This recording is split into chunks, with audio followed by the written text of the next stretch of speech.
What's up, gamers? Thank you for the cheese. Yo, and the speen. Oh, God. Every time, I swear. Well, we won't be able to see anything for a little bit. Oh, yeah, I also want to go look at something in the overlay, I think there was a new change to particle emitters. And I think we can finally make particles randomly rotate in 3 dimensions. So, yo, thanks so much for the sub, Raymond. There's the resub. Appreciate it.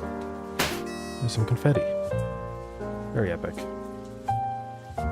Let me go look at those particle emitters. I don't know which one is which. There we go, blue cheese. So, how does this work? We have our angle here. Rotation 3D. Oh my goodness. Enable. Now I can do it. I can set it to 360 degrees and all angles. Holy crap. I can turn off rotate Y. Now, did these all use the same process material? I don't know, but I'm going to make them all use the same one. All right. Sorry, you guys can't even see what I'm doing. Oh, yeah. Hold on. I don't have desktop set up. Okay, there we go. Now you guys can see. Let's see. Welcome in, Oshik. Yeah, deadlift. It's time for deadlift again. Yeah, I was lifted from the dead. Yeah. 55 streams. It's crazy. Thanks so much. Salubrical Rising. Welcome in. How's it going? How's the tongue? It's way better today. It feels pretty normal. There's like a little divot. I'm sure that'll heal up, but it doesn't hurt at all. So, and it's not bleeding. It was bleeding so much. It's crazy how fast the mouth heals compared to other parts of your body, you know? So, but anyways, so yeah, this is the thing I did in here. There's this little box where you say 3D rotation 3D, which I guess is actually a separate thing from angle. So we're just going to get rid of angle. So now I have that set to the maximum 360. So I think we can just copy this particle material and go apply it to cheddar and Swiss, because I think the draw passes is what determines the object, but I want all these to be the same process material. So I think that's it. And then finally what we can do in here, right? Let's go ahead and make it emit. You can see now it can emit from a big box instead of oh, finally. And you can see it all rotate. Look at that, beautiful. Random rotations. I think. It's hard to tell. Yeah, there's some going sideways. All right. Finally, guys. So yeah, I've turned off the align Y thing. Because before we had to hit disable Z like this, so it was one field of cheese. This is really annoying. But now we're free. Oh yeah, also I need to put my camera back below. I think here. There we go. Now it bounces off me again. Then it should work on cheddar and Swiss as well. Oh my goodness. That's a lot of cheese. But yeah, I think we're good to go. The computer's not happy right now. Now it's a true wall of cheese.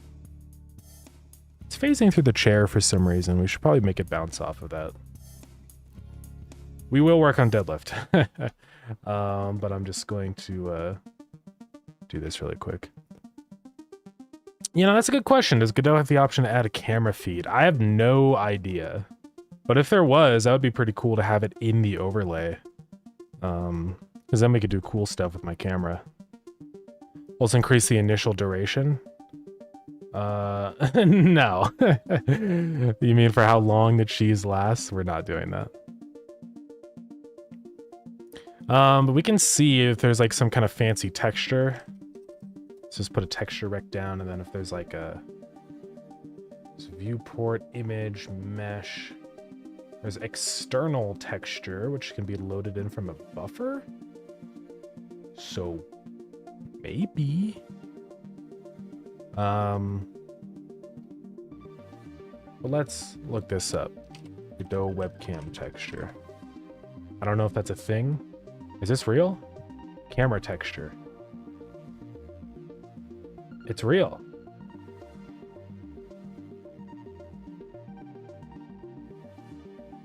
Provided by a camera feed. Camera server. Whoa. So how do I do this?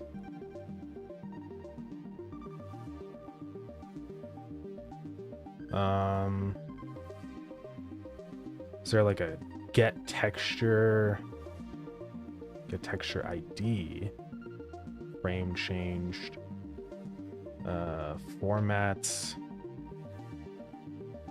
Doesn't work for Windows. What? Oh my god. Okay, never mind, guys. That freaking sucks.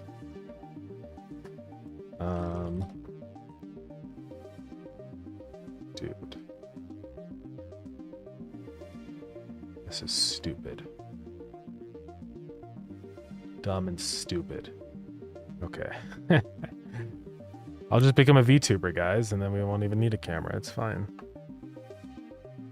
We got 19 errors. Don't care about all those. Anyways. Have you seen the game, Sir? We have an orc problem? Yeah, I saw that game. That person's in the Discord server I'm in. But yeah. Cool. Good for them. So it's 2 developers, I think, so they'll probably end up with about half of their earnings. I'm sure they've made a lot more now, but you can pretty easily calculate like how much they've probably earned.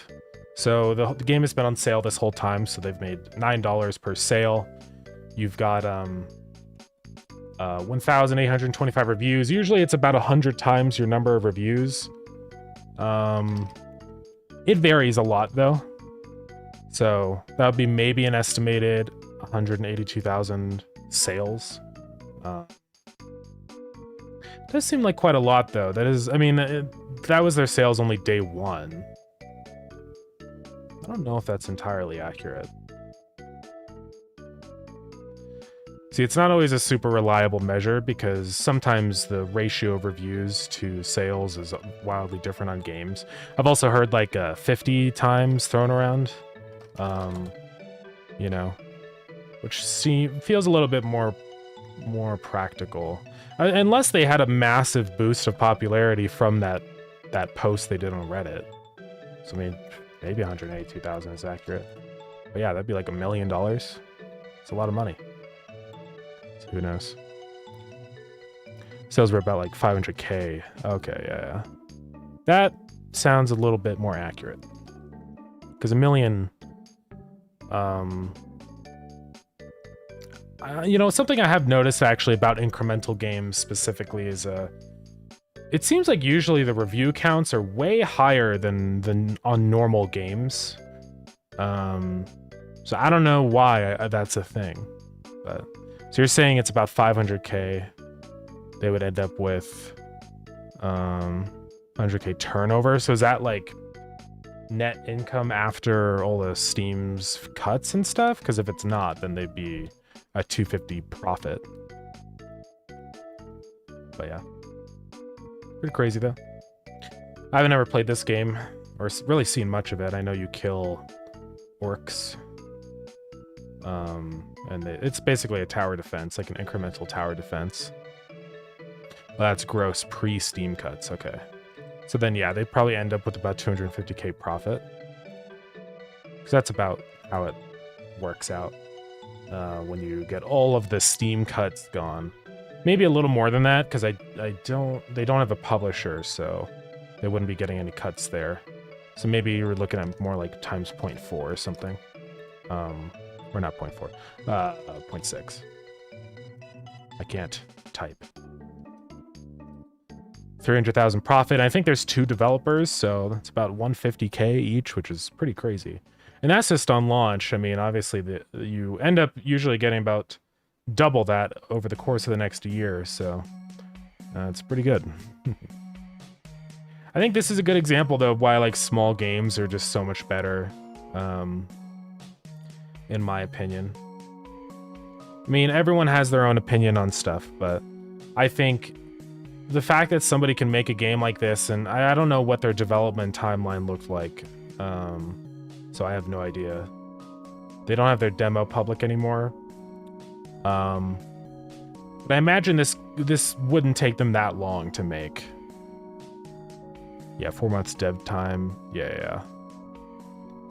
So that's what's crazy about this, is you can basically get an insane salary in 4 months' time. So I think small games are just so much better. It's kind of the same thing with Lured In 2, really, where it didn't take me that long to make Lured In, and it's already made... It's actually now done more sales than Starground.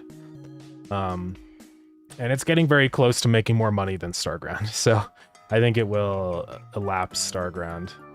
Which is pretty crazy, because, you know, it didn't really take us that long to make this game. So... Well, I saw a negative review got removed, which is fire, so I think the updates are good. But anyways. Yeah, I want to make more tiny games. Tiny games are cool. Nice to work on. I'm sick of big games. And even just playing games, in all honesty, it's really hard sometimes to play long games. There are games for me that are just out of reach, because I'm never going to have the time to actually beat them. You know, stuff like all the AAA, massive, linear story games that take 50 hours, it's just not practical anymore. I can't play those games. You know, I don't know. They're not even my kind of game anyways. I'd say Deadlift is a relatively tiny game. I would like to continue cutting scope even more. I think Deadlift's a little bit larger than something like Lured In. A part of that is just having to learn all of the 3D modeling stuff. We're going to dive into that in just a second. I want to make sure this is all good to go in here. We might have to restart. Oh yeah, we're just going to add collision to the chair really quick, and then we'll go do stuff. See, I never added a static body over there. Let's do that. You know, instead of all this. I think I can just... Is this an inherited scene? Okay. So let's just add a collider to... It's a little weird. We can grab both of these and then create... Well, let's just do it on the big chair. Right here, create collision shape. Sibling, not a tri-mesh, but I want it to be a simplified... You know, actually, I think I want it to be a sphere, now that I think about it, just like this. Alright. Now we can cut this. Add it to another static body over here. Let's just put it in here, because why not? And then now we can go position it. That is way too big, though. Well, shrink it.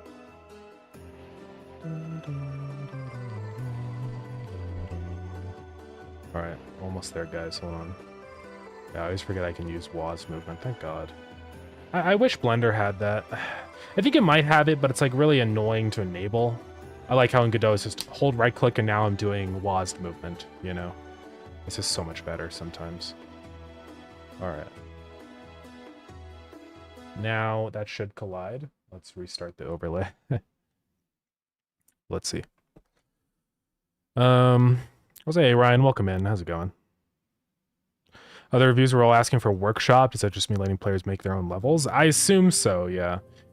I am surprised that that game doesn't have that, in all honesty. Because it seems like the perfect kind of of game for this, having like customizable maps and stuff. But yeah, they should definitely add that in. This game does remind me a lot of like Creeper World. Specifically like 3 is a banger, this game. Where it's like this top-down kind of tower defense game where you're dealing with these waves. It's basically the same as Creeper World. Like here it's like individual guys, but there's so many of them, it practically behaves as a liquid. So it really does remind me of the gameplay of Creeper World. So, but yeah, Creeper World is really cool. I need to play more of it. I got the 3D one. 3D one's okay. But there's also this one, which seems very interesting too. It's like a side view. It's kind of like Noita, where every individual pixel's simulated. So it seems kind of wild. So maybe I'll play this one eventually. I think I remember the reviews weren't that great initially on it. I don't know why. Yo, Brainoid, welcome in. How's it going? How have you been doing? So happy learning was successful. Hopefully I can afford a home soon. That might be still a long ways away, unfortunately. Homes are quite expensive, guys. It's like $600,000. But one day, maybe. Who knows? Have I played Project Zomboid? Yeah, the new Build 42 is finally out. It's been in development for a million years. It's crazy. But I'm excited to play this up again. It is a little disappointing in some aspects with Zomboid, just how long development can take. I think they've got a lot of technical debt in their engine at this point, because they've been working on this game since 2013. That always happens with just ultra long development cycles like this. Minecraft and all those games. It's a cool game though. But I don't know, there hasn't really been like enough, I feel like, in the newer updates to like make the experience interesting to me again. Yeah, I do like Zomboid, but sometimes it's I feel like I have to like force myself to play. Mods are cool though. I need to do more modded stuff. Hopefully now that 42 is finally out, like modders are gonna come through and update their mods and stuff. So we'll see. Congrats on the release. Thank you. Yeah, appreciate it. I created a Steam page for my new game 2 weeks ago and got a message from Graham. Oh yeah? Yeah, you're totally welcome to hit me up and talk about stuff if you want to go over things. What's the game? I forget. I know you did oh my god, I can't even remember. I'm sorry. Fake fan. Your cat game.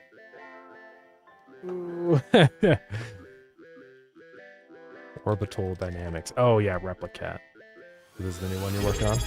Yo, thank you so much for the resub. 4-star Yelp review. How's it going? Oh, there's your confetti. Thank you very much. Oh yeah, I saw that you were working on this one time, or I saw, I think Adagon was looking at this at one point. I can't remember exactly. Or maybe I was looking at it, I can't remember. But yeah, this is actually looking really cool. You've definitely done a lot since I last saw it. So that's really cool. Yeah, nice. It's like a little incremental game, yeah. Incremental games are kind of very nice to work on, in my opinion. So yeah, they're just very nice. They're definitely doing pretty well on Steam right now. I don't know, part of me almost wants to make another incremental game. I don't know. We'll probably do Deadlift, I guess. I do have some feelings about Deadlift that we can talk about today, but yeah, that's really cool though. Yeah, it's just like those, I see like mobile ads with this game where you gotta like click the things to move the snakes out or whatever. It's cool though. Yeah. How long have you been working on this now? So we got the GIFs going in here. Thank God that Steam made it so you could put videos in here now. It used to be so annoying trying to like squeeze clips down because you got like a 5 megabyte limit. So like you can see in the Starground description, like I had to make these super tiny compressed GIFs and it looked terrible. I think they actually look better now. Steam might have done some like upscaling thing or something. But man, being able to just drop videos in here is so nice now. Thank God. Not much really, hard to tell because of the prototyping overlap with the Replicat mobile port. Yeah, that's how it goes sometimes. Like, it's sort of the same thing with Lured In, where like I was working on that while also doing Deadlift and Starground, so it's like hard to tell, you know, exactly. But it's cool stuff though. Yeah, I hope it goes well. Core i3, that's insane. I always find it so funny how nobody cares about these requirements. On Lured In, it needs Vulkan, and I keep noticing people buying the game and then they don't have Vulkan. Where is that tab? Here. They don't have Vulkan support on their computer, and then they can't run the game. So just like, why don't there's a demo, just launch the demo to see if it works first if you have a really old computer. It's kind of annoying. Nobody even cares about the minimum requirements. There should be like a thing on Steam. Like if somebody leaves a negative review because their hardware doesn't support the game, like there should be a way for me to like dispute it because I list the hardware, the requirements. So if you buy the game with the wrong hardware, you shouldn't be allowed to complain. I don't know. It's frustrating though. I mean, these are not very difficult requirements here, so I think it would actually probably run on Windows 7 and 8. I just haven't tested it, so that's why I say Windows 10, because I don't want any issues. But yeah, Steam added an option at the hardware the review. That is nice for reviews that talk a lot about performance and stuff, just so you can kind of compare. Lured In is a very optimized, well, it's not optimized, but it doesn't have anything going on that's slow, so it runs really well. But yeah. Anyways, I don't mean to take a billion years to get started. So Deadlift, yeah, I think the last thing we're working on was the camera object, and I want to keep working away at that.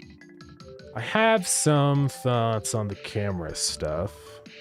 Instead of like doing the camera things as a physical object, it might be easier if we don't do that, but we'll see. Also, just because I feel like it, let's rant about how I feel about Deadlift. I don't know.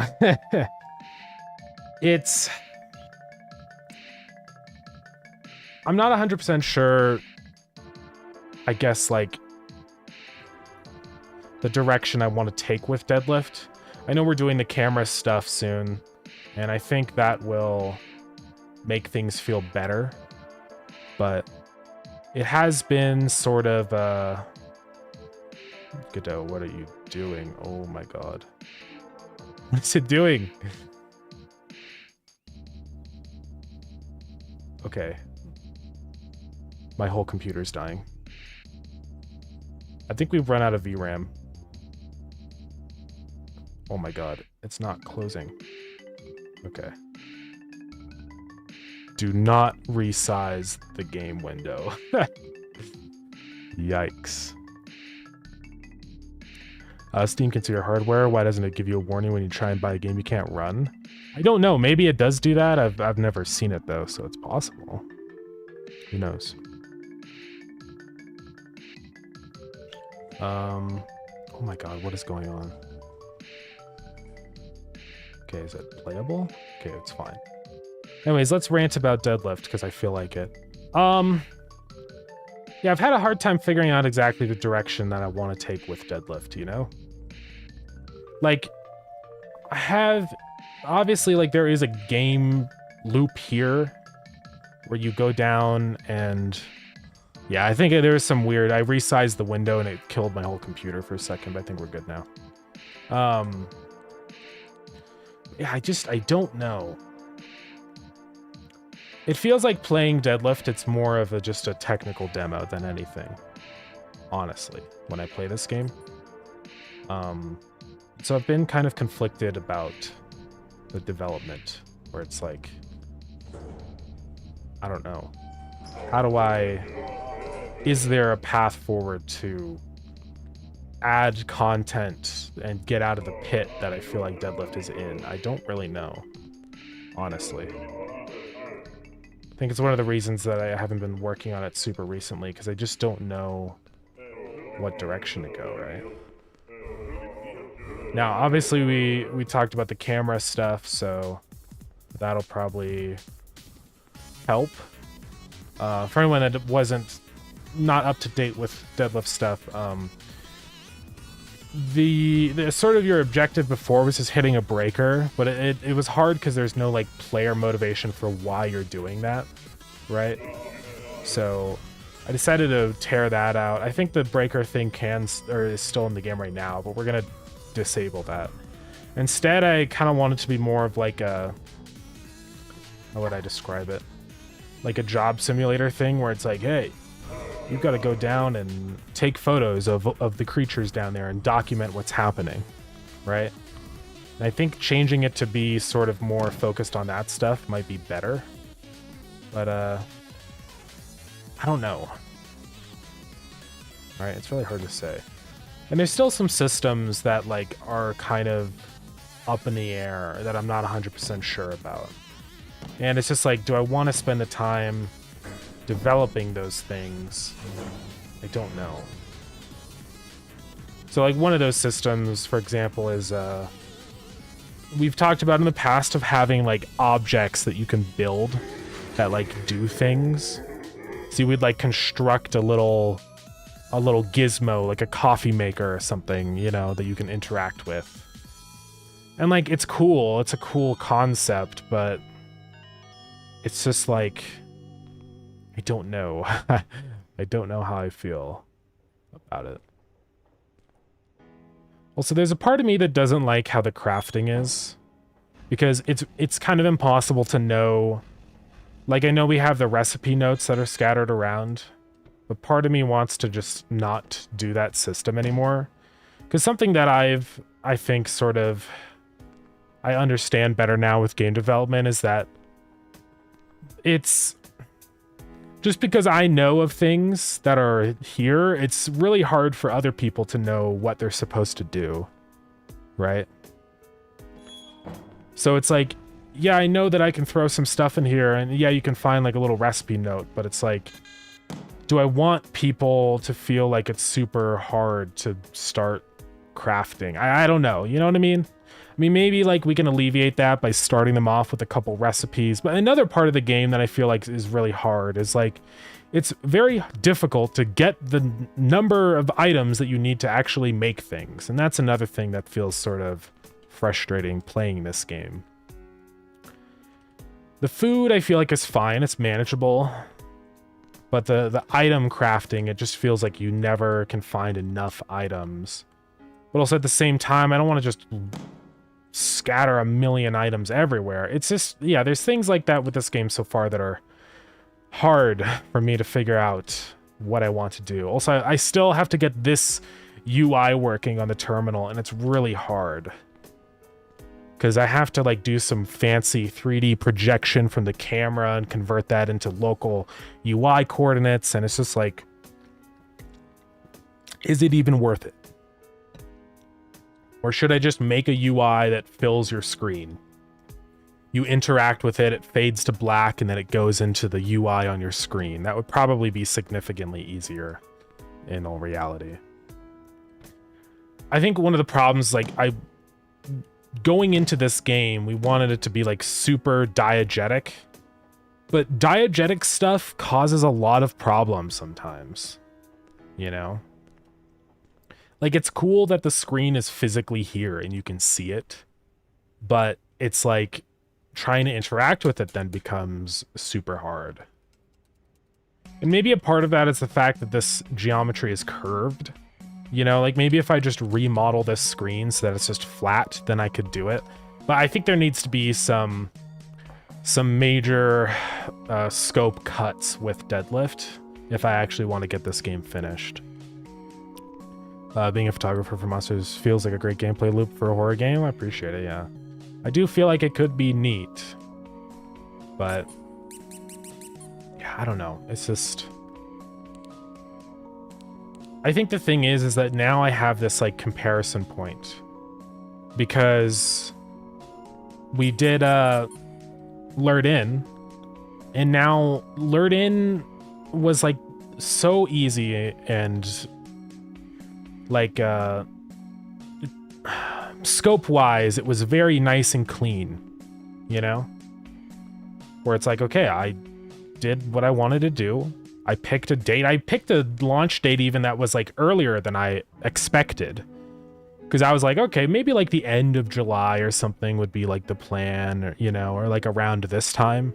But I decided, you know what, let's go 17th. I like cut the launch date, and I was still able to release the game, and it did fine, you know. I mean, it's not some overwhelmingly positive masterpiece or anything, but we still made a bunch of money, and it has positive reviews, and we're still in the very positive section. So it just kind of puts everything in perspective sometimes, you know, where it's like, is it worth it for me to spend so long on these little things that probably don't even matter? I don't think so. I don't know. It's just complicated. I feel like Deadlift is like opening up too many mechanics, and I don't know if I'll be able to fully flesh them out, if that makes sense. Right? Where you've got this hunger system and stuff like this, and it's like, does that contribute anything to the gameplay? I don't know. I guess Deadlift has like an identity crisis right now, where I don't know what kind of game it's supposed to be, if that makes sense. You know? Is it a survival game? Or is it more focused on the horror stuff? I just don't know anymore.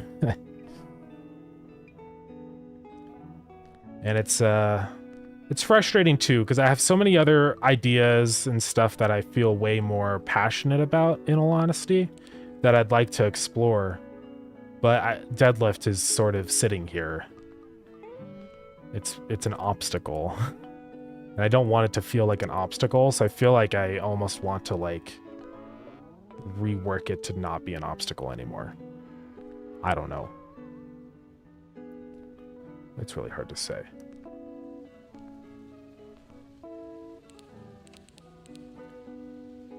It's the same thing with Starground 2, really. Right? Where it's just sitting there, and I know I need to finish it, but I really don't want to. And I have other cooler games I'd prefer to do. I don't know. It's just difficult. Part of me would love to just say, Starground's finished, guys. 1.0 is out with the next update of Starground. I mean, I don't know if it's really in a spot that I'm fully happy with, though, and that's the problem. But also, it's just really hanging over me. And it's like, is it worth it anymore? Starground financially is pretty much irrelevant. You know, it doesn't make very much money at all anymore. And so there's no more, like, justification. I can't be like, well, but if I launch 1.0, I'll get more money. But that's just not really a thing anymore. My game keeps lagging. I think, am I running out of VRAM again? I need a new graphics card, but I'm never going to be able to afford one.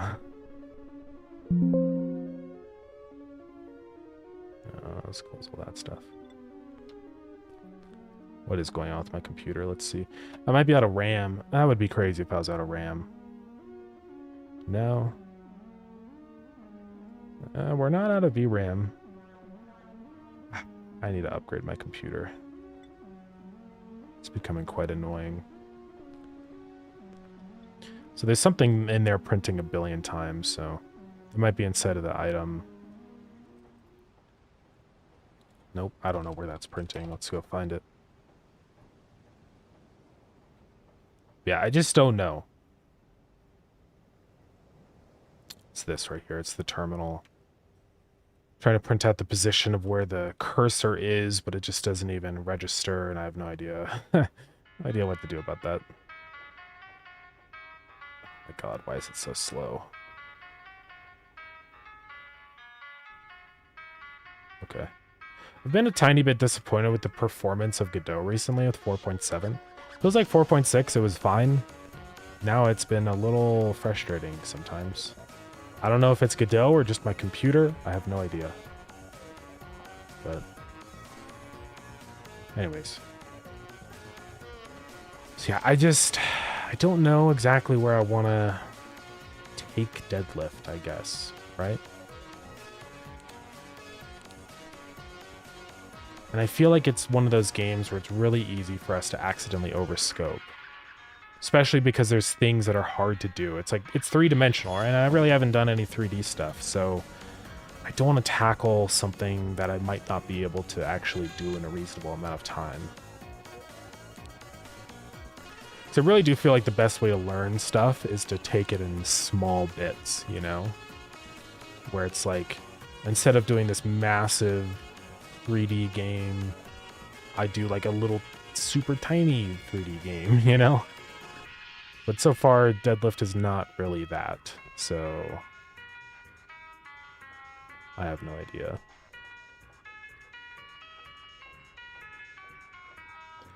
Yeah, it's just hard. Some games, it's like super easy to tell, sort of like where to go. Like with Lured In, there's so many ideas that are super easy to conceptualize and come up with. You know, where it's like, oh yeah, let's add a bait system, you know, or let's do this, or add a new fishing zone, or these upgrades and ascensions. There's like a lot of avenues for me to build up the game. But I feel like I'm just sort of having a hard time with that with Deadlift so far. Right? And a part of that is probably technical ability. If I was better at 3D modeling, I feel like it wouldn't be as bad. But I'm not very good at 3D modeling. Yeah, I can 3D model stuff, but like, I don't know.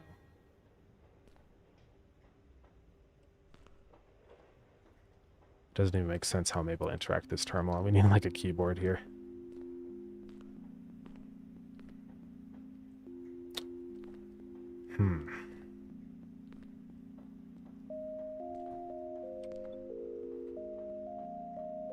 Yeah, I don't know. The new direction I want to take with it, like I said, was using your camera to be able to take photos and stuff, right?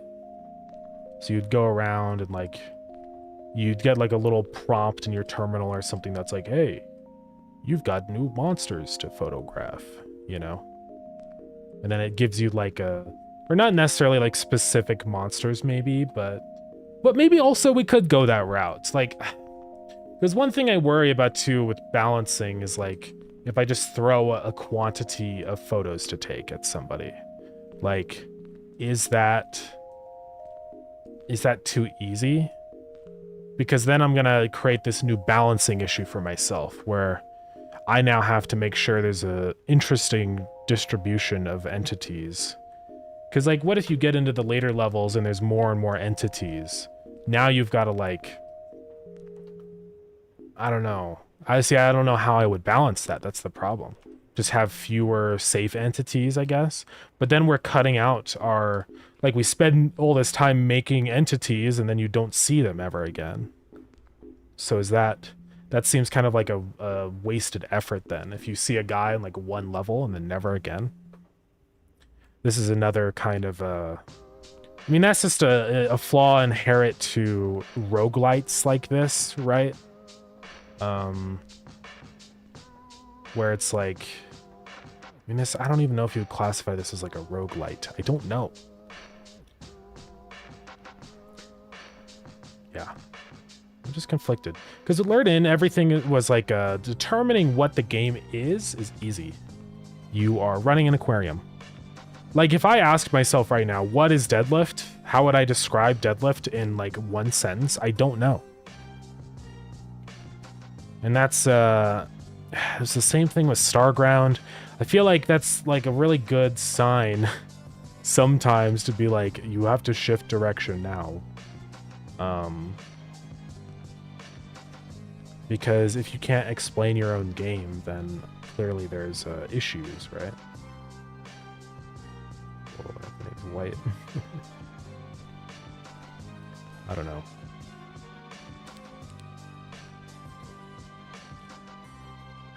It's complicated.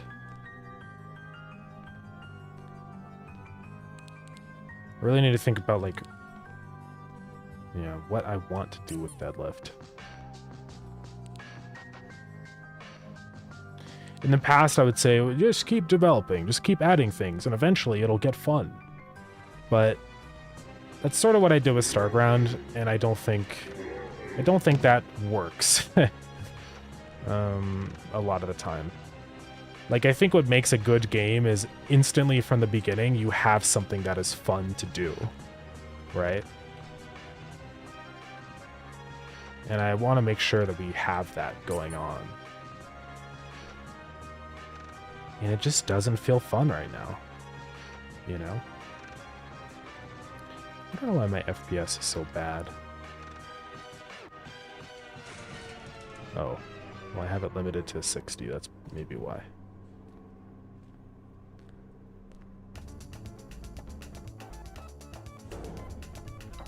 And there's still just like a lot of like things with information that's like, how do I describe things that's happening, if that makes sense?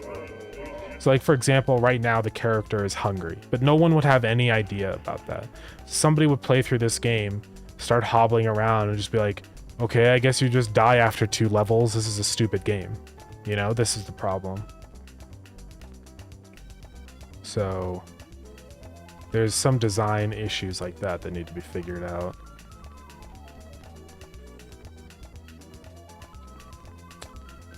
Yeah, I really don't know.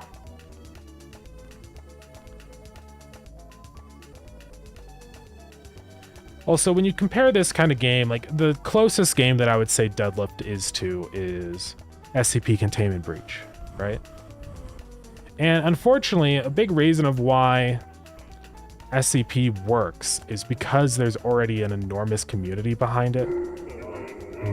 So people play that game excited to see the community creations realized in a game format. But that's not, there's no like pre-existing Deadlift community or anything, right? So that is kind of like one concern I've always had. Because really that is sort of the game that we're competing against in a way. Obviously not directly. But it's like, why would I play this if there's a game like it that's better? So I don't know.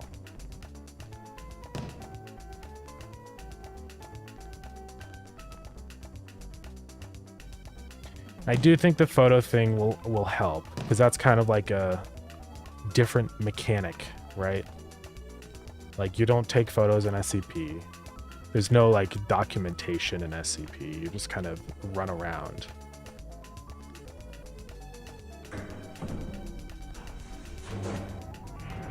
Yeah, I don't know.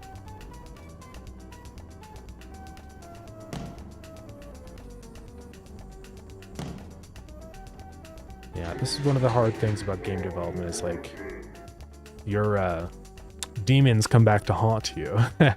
If you make a mistake early on, it will come back to you. And that's sort of how Deadlift feels, where it's like we made these decisions about what we think Deadlift was supposed to be, and now we're here. And it's like I have to figure out what to do. So, yeah, it's hard. My game is still kind of running pretty bad. I don't know what it is. Is it the fact that Lurden is open? Maybe. Let's like close that and see. It's not really that much better or anything. I don't know.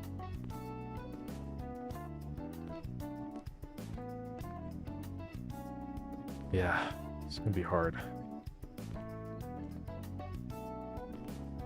Oh, that's so much smoother now. Look at it. It's probably hard to tell on stream, but weird. Another thing too that's been difficult to figure out is like we have procedural levels, right? And I think that works really well for a roguelite, a survival game, which is sort of the main component of what Deadlift is now. But I guess the problem is like then when you try and layer horror on top of that, it's very hard to make it scary. Because I think a lot of the best horror games out there are very linear experiences, right? Where you can kind of like prepare these moments for the player. So that's another part of it. See, I don't know. And you can't, it's really hard to do that with procedural generation. I mean, of course it's semi-procedural, it's not 100% procedural, so there is some potential for things like that. But it's a lot harder to do than it would be otherwise.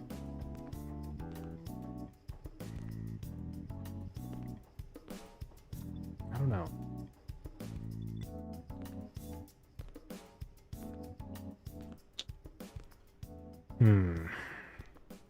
And this is a conversation me and Zach had about stuff, which is like, are we making a sort of like, are we going more the gamey route or more the horror focus route? You know? And it's like, I think we just have to pick one because doing both doesn't really work. So, I don't know. Yo, what's up, Safencer? Welcome in. I'm just ranting about design of Deadlift.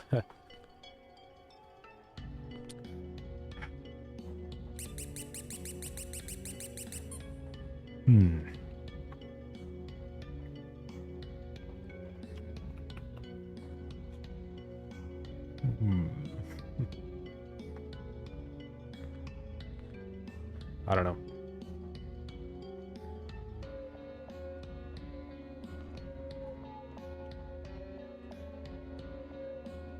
Some people have like compared it to stuff like Repo also before. I can see why. And this is another problem, like, because if we go like the gamified route, I worry then it's basically just one of these games. Where you've got a quota and whatever. You go around and funny shenanigans ensue. And I don't really want to make that kind of game.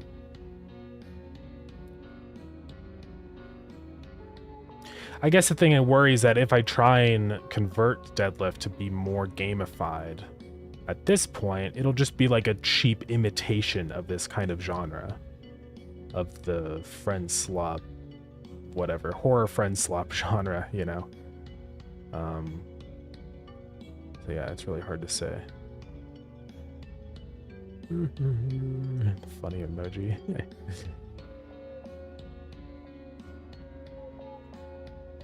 I've never played Repo. I don't even know what this game's about. Well, I know it's basically just a lethal company. As far as I know. Retrieve, extract, and profit. Yeah.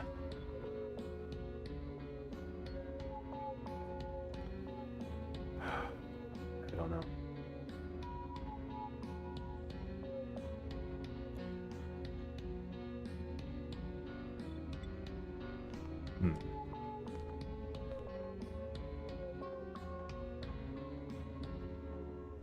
Let's write down some things because I think it's hard to just stuff everything into my head. You know what I mean? I'm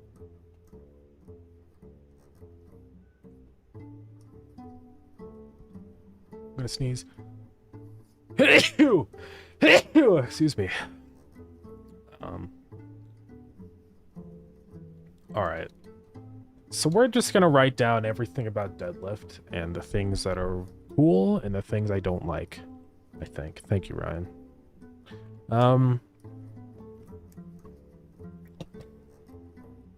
Good and bad. So what's good? I think the visual style is one that I'd like to explore. Kind of like that, like, PS2 low-res vibe. Something kind of like Buckshot Roulette, for example, I think is the energy that I've been going for. So...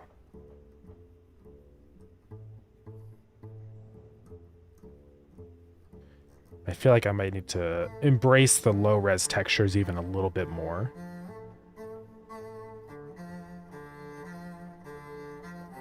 But yeah, I just think this game looks cool. Everything feels very nice and chunky. I don't know, I like how everything looks in this game. Anyways. What are other things? Bad. Random environments are hard to control. Right? Everything being procedural is really hard. Procedural stuff, I think as time goes on more, the more I see it as a detriment.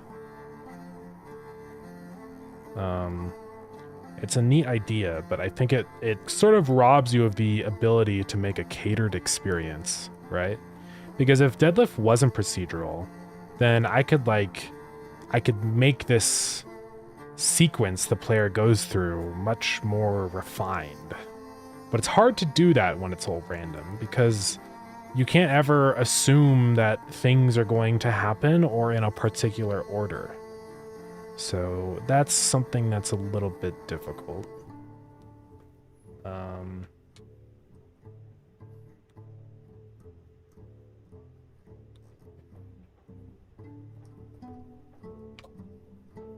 I think I'm gonna have a lot more bads than goods. That's fine, because then we can go through each bad and, like, what I want to do right now is come up with solutions to each one of the things I think of that are bad, right? So another thing is, like, it's just not fun. I'm gonna be real. When I play through the game, it's just not... I don't feel any good sense of, like, progression or anything like that. I'm just sort of running around. There's a random monster guy, and I run away from him, and that's it. There's no, like, I think part of the problem is it feels like there's very little reward, you know?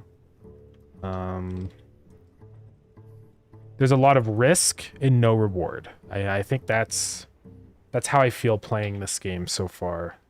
Because when I think about other kinds of horror games, like, let's say Resident Evil, there's always, like, little reasons and bonuses for going to new places and stuff, you know? Like, you find new loot scattered around, you find new weapons and these permanent, like, upgrades and things that make you feel like you're progressing and getting more powerful. But then also at the same time, obviously going to new places, there's a big risk incurred with that. So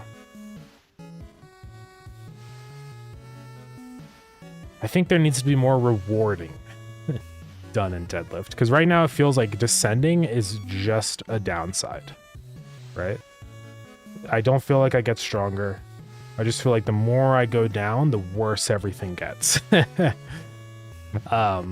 And that's, I think, the biggest part of our not fun problem. I think if there was, like, more, I don't know. See, we had to brainstorm ideas on how to actually achieve that, but yeah, I don't know yet.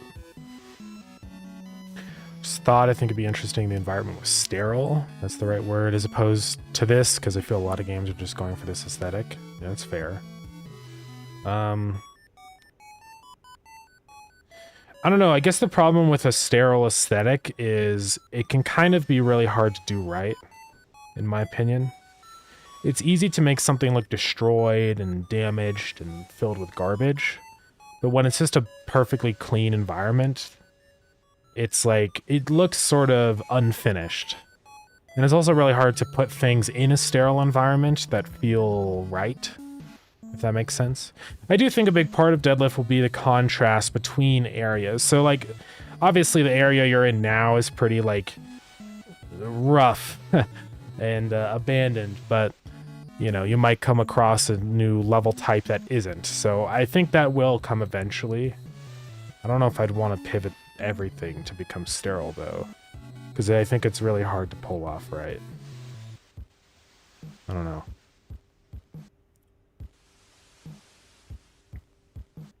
I don't think really the visual style is the problem with the game so far. I think it really just comes down to mechanics and the actual process of playing the game, which is bad because we don't want the game to be boring and stupid. So that's what we need to fix. What are some other things, some other issues I feel like I can identify so far? Definitely like player motivations. And that ties a little bit into fun, but I feel like they're two sort of separate systems. Where fun is like the enjoyment you get just in the present, going through and doing things actively. And player motivations is more like a long-term desire to play the game, you know. It's sort of like, why am I here? What am I doing? Why am I doing what I'm doing? Stuff like that. So,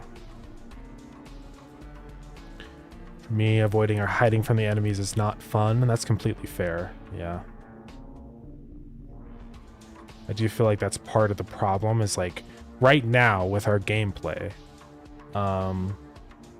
the only thing that you really do is just hide from the enemies. There's no reason to ever like interact with them or find them. And I do feel like that's part of what the camera photography part will kind of help fix, is that now entities are no longer this danger that you should always avoid. It becomes actually something that you have to seek, right?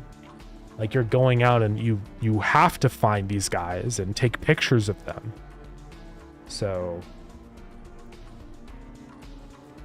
then if we're spending all this time creating these monsters and stuff, now there is more of a reason for them to be here, because they go from just a hindrance now to being the main objective of the player, right? I think that's an important improvement. But yeah, with player motivations, some of the things I can think of is like, you have no idea why you're here, no reason to keep descending, stuff like that. And I think this was partially gameplay, but also narratively wise, you know? You don't ever have any, like, there's no intro to the game or anything that explains what's happening. And so you're just thrown into this random environment that you have no, like, ties to or anything. And so it's just sort of like, it doesn't feel like there's any reason to do what you're doing. So I wrote up a bunch of these big like documents before, just talking about problems and how I want to fix them. Initially, a while ago, we talked about doing like, you had to find a vaccine. But like I said here, there's just no motivation because you don't know any of the people in the world. I just feel like I don't care. And also it's a nebulous goal, right? It's explore stuff and maybe find a vaccine. It doesn't feel very actionable. So that's kind of lame.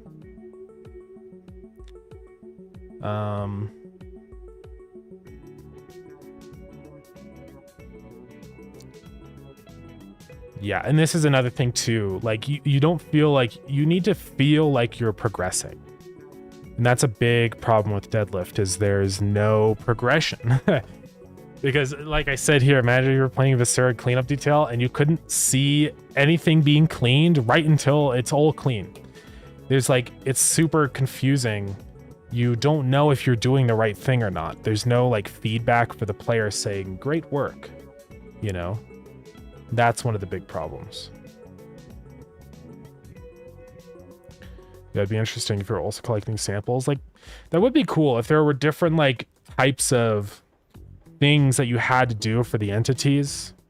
I think that interaction with the entities would just do so much for the gameplay. Because now, like, yeah, it's all about like you have to come up with ways to like subdue them so that you can take a sample or take a photo without getting killed. There's like, you have to interact with them. And it becomes like a positive to find those solutions. Because you get rewarded for it. If you figure out how to, you know, take a picture of this guy safely, then boom, you've just hit a part of your objective, right? There's like an instant, like, great work, you've done it. And that's just really important.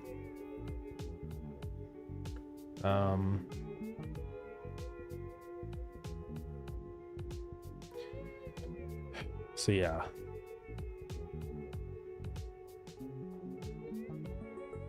Anyways, that was one document I did, and then I also did one that was sort of about like the initial story sequence stuff, because I was trying to think about how I want that all to happen. And I think one way that you could sort of make this work is like there has to be a reason for the player to do what they're doing, right? And it's silly to just have this arbitrary, like, save humanity and everyone will love you, because that doesn't matter. But if, like, there's an instant benefit for the player, I feel like it just makes everything feel more reasonable.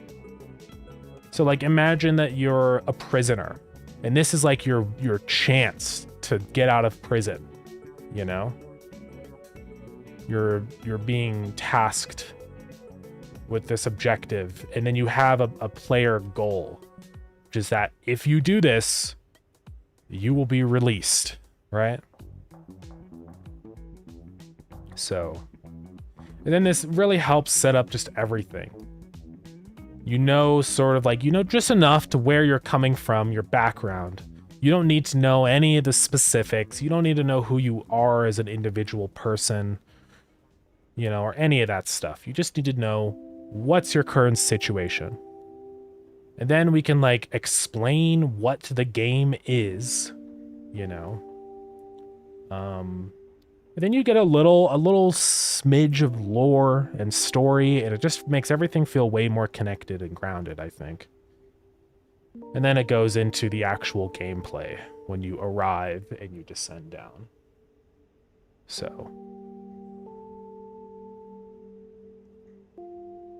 those are some of the solutions I've been thinking to these two problems, right?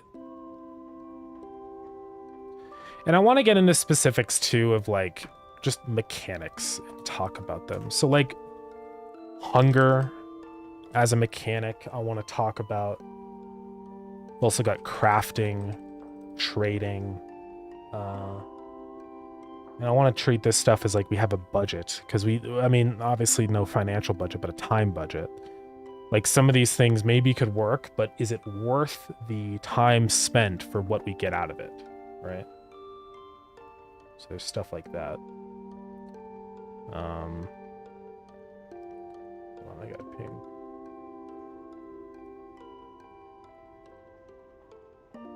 So let's see.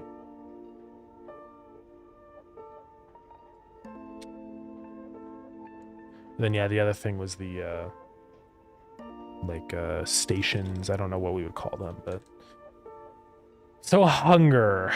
Is hunger actually interesting? You know? And it's something I've been conflicted about, sort of. I would like there to be some sort of side objective to being in the facility, right?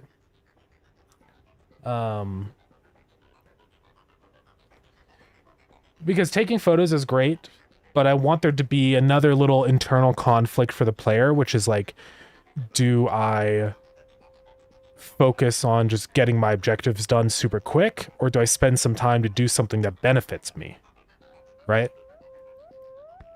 And that's something that I've been thinking about.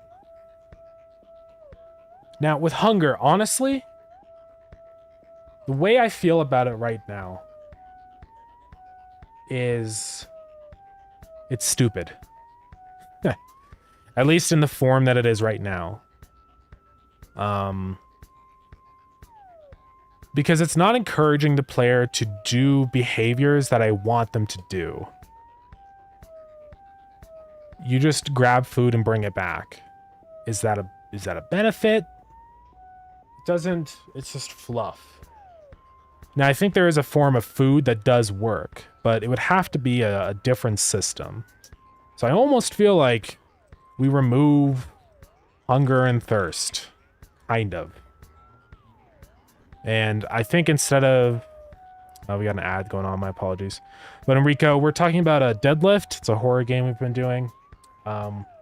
Just trying to work through some of the design issues I felt so far with the game. So I feel like we should like change hunger from a negative to a positive, right? Because as it is now, it's just annoying. You already have like requirements and things that you have to do, and that's going to be taking photos of the monsters or whatever form, whatever observation you have to make, whether that's like taking a sample or a photo or a sound recording or something, you know. I think I'd like it to be random, so you have like new challenges that you have to figure out. That's already your like baseline requirement for things, right? And so I feel like then hunger and water drain just becomes this sort of unnecessary addition, right? Where it's like, does it actually do anything? It made more sense when you didn't have to interact with the monsters at all. But that was a stupid problem to begin with. So now I feel like with the new change of interaction being the like primary goal, it becomes not important anymore. So I feel like, yeah, I feel like there's just no reason to have it anymore, in my opinion. Why is there food, water at a horror game? Initially, we added that in as sort of like encouraging the player to continue descending, because it's like, well, you're encourage the player to explore the facility, because the idea behind it was you have to get food and water to survive. And so you have to go out of your elevator and do stuff and then continue going down. But that's kind of the problem, is it felt like the whole game was just that mechanic. So we're talking about changing it, so now your new objective becomes you have to go observe or like document the creatures in the maze. So you've got like a guy that you have to go take a photo of or a sound recording of. That now becomes the mechanic pushing you to explore the facility. So it just sort of makes this system feel useless, right? Because there's no reason to do that anymore. So that's where I'm at with that, with hunger and thirst, is I just think it is now sort of an irrelevant mechanic. We have other drivers that do the same thing that hunger and thirst used to do for you. So I think removing that would simplify a lot of things and just make the game more fun, because you're not worried about like having to find items and entities at the same time. I still want items and crafting. I think that would be cool. But now it becomes more of like just a pure benefit to the player instead of a negative. And I think that's going to really help with our no reward aspect, because now it changes this to be there is a reward.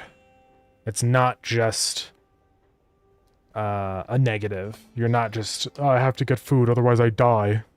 So basically the story behind it is that this used to be like a research facility where there was some kind of incident, and now it's abandoned. And the government has no idea what they're actually dealing with in here, so they're sending you in as like a scout to document everything down here so that they can figure out how to contain this building and eliminate any threats inside, right? So your goal is not to kill anything or do that. You just have to go down and discover and explore and be like, okay, this guy's down here that does this and has these behaviors, right? That's your objective. And if you do all of that, then you get released from prison. So there's like a reason for the player to do what they're doing. Also, it's sort of like they're being forced to do it. I don't think they really have much of a choice because they're a prisoner. So it's kind of sort of like, if you think of like the story of like SCP, how you're a prisoner that has to watch 173. Obviously, it takes sort of a different route, but you're in that same sort of situation where you're deemed expendable, so that's why you're the one doing it and not somebody that is more valuable. It's gonna be quota based. So I think it probably will be quota based. There has to be a reason, like some sort of threshold before you get to keep going deeper. Because otherwise then it just like, you could just spam the elevator a bunch and just go to the very bottom, and then there's no like progression, or there's no risk, right? You just go to the bottom and then what? So I think if there is a need, like you have to document 3 specific creatures that are on the level somewhere, then that works better. Because it's like, okay, if I want to get out of here and go do stuff, I have to go find these guys first. So I think it just would feel more, yeah, just make the progression feel better. So that's what I'm thinking. So other things in here that I'm not sure how I feel about yet. Crafting. I do like crafting. I definitely want to keep crafting. But I think there's aspects of crafting right now that are just stupid and annoying. So one of the problems with collecting resources is that you have no idea what you can craft. So there isn't this like desire to grab these items because you don't know what they're for. So it's like, okay, there's some scrap metal here. Why would I bother grabbing it? I don't know what it does. Right? Yeah, like a crafting book. So yeah, that's the thing I want to explore is like, I think we have to change the way crafting is done. Right now, you find like a recipe note scattered somewhere in the facility, and it shows you how to craft something. But the problem with that is it's just stupid. It's kind of a dumb system. I mean, it's a neat concept, but I just think in practice it doesn't. It would work if the crafting was like this random extra thing, like an unlockable thing. But I want it to be like the main thing that you do in this game. So if you don't even know what you can craft, then it defeats the whole purpose. So I think we're gonna do sort of like either some sort of recipe terminal or like a recipe book, like you said, basically some way to view all recipes and their items, because I want it to always be an instant like, oh, I need that item for this thing that I saw in the recipe book.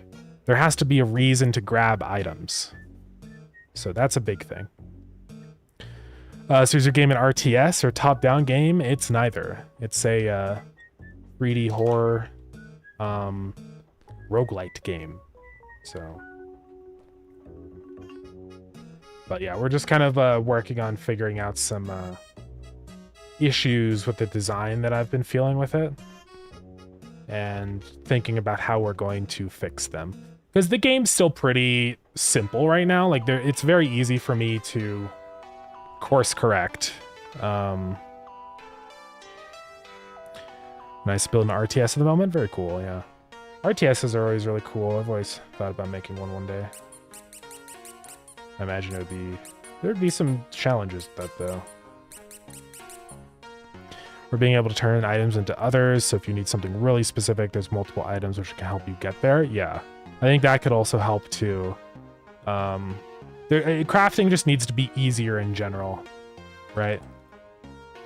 Because I wanted to, like, you should be able to instantly start crafting. And there will be difficult crafting recipes for really powerful items, but that comes later once you get to the areas that have them. But I want the player to always be crafting things. That's the whole, like, that's the autonomy that you have in this game against the creatures, is you can create objects to help you deal with them and complete your objectives. And especially as you get deeper and the entities get more dangerous, that becomes super important. So I need to make sure crafting is cemented early on as an important mechanic and something easy enough so you actually interact with it. And it has to feel worthwhile. So if you like craft stuff, it needs to feel like it was worth it that you crafted something. That's just what I think. Random idea. Now you're gonna guess. What if you were infected with something that also all the creatures in the facility are infected with? You're researching them by photography and collecting samples. That is like one option, you know? And there's a lot of different ways you could sort of achieve the same story.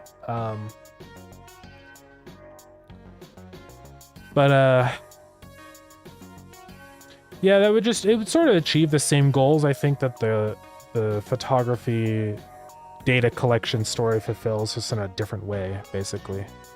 So yeah. I mean, it's not bad.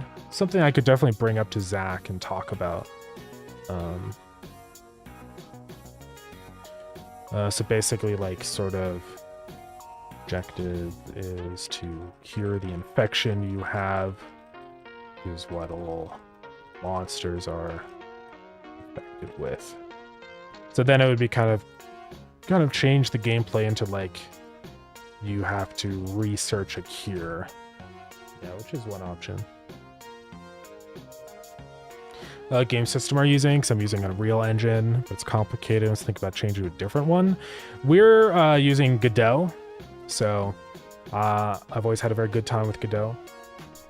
But yeah, it does 3D stuff pretty great, in my opinion. And it's very lightweight compared to something like Unreal or even Unity, so I think it's pretty nice. I'd recommend taking a look at it if Unreal does feel too complicated. I feel like Godot would definitely help with that. Godot is very simple to get into, I feel like, compared to something like Unreal, so you might have an easier time. Yeah, I would definitely try it out. How about an interdimensional chest where you keep like 3 items throughout your runs? I have thought about that actually before, which is like, maybe there's like a chance where after you die, some of your items like survive or like are in the elevator, assuming, kind of implying that like there's a new person that comes along. So possibly, I think that could be neat. A way to have items persist, right? We'd have a little bit more of like a roguelite progression. So.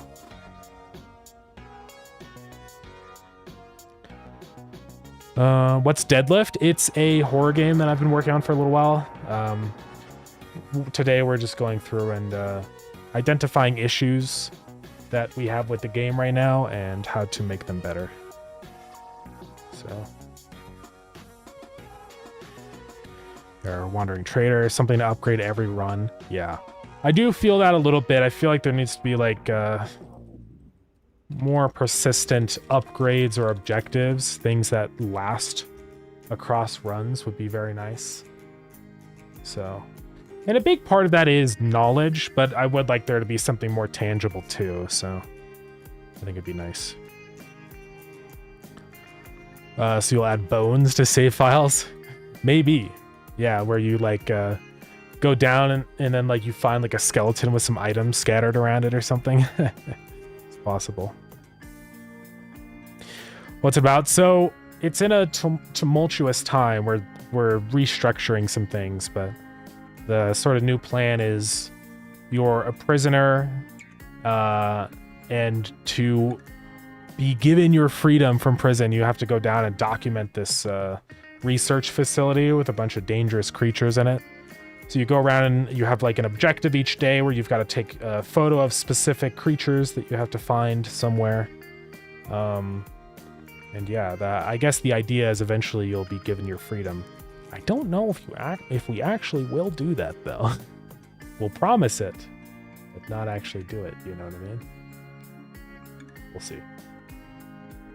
But big spoilers. Maybe. I don't know yet. That might not be spoilers.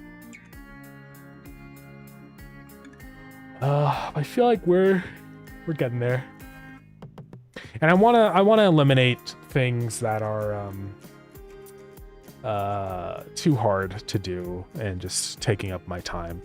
That's why I want to eliminate hunger, because I think that would simplify things a bit, making crafting easier. Now, trading is another thing that we have in the game right now, and I don't know how I feel about that system. So basically every time you descend down, there's a little guy in the elevator, and they're like, hey, I got these items to trade. Do you want to trade with me? Right?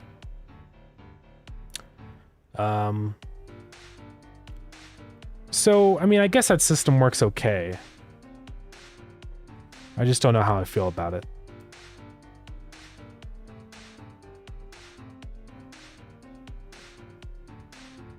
It's been complicated because there's like, I almost feel like it needs to be more of like an exchange system. I mean, that's basically what it is, where you trade in an item and you get an item back out. But it's complicated.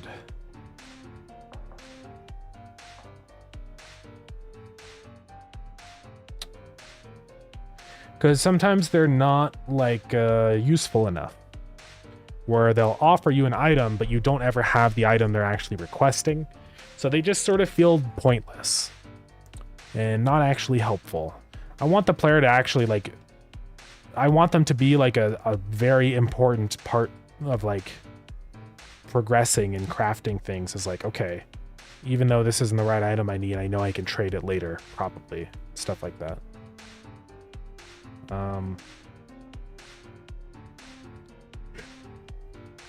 Yeah, I don't know what changes I'll make to that right now. I will come back to that though. All right, stations. This is another thing that isn't in the game right now, but it's something that we've planned for a while. I don't know if it really needs to be here anymore. But basically we had this idea of like little like objects that you can craft that do things for you. So like you'd make like a coffee machine, right? And it would convert water that you find into coffee that gives you like a speed bonus. Or you do, you know, a pizza oven or something so you can like cook things. Just little ideas like that. And I don't know if we still want to explore this concept or not. I mean, it's possible. We could do it. I mean, if we kind of pivot the game more to be more crafting centric, then maybe it's worthwhile. But I could also see doing this instead of like an actual object that you create, more of like an upgrade to your crafting system, right? Where you have like little modules added onto it. So that's another possibility. I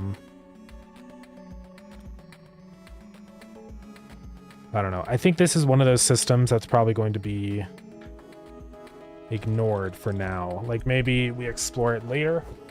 But I think there's bigger things to worry about implementing first.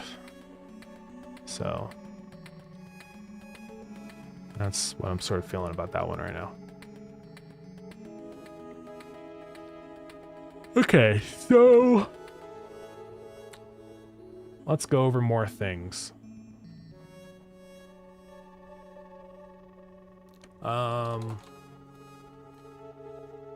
What about, what's another system that we have, right?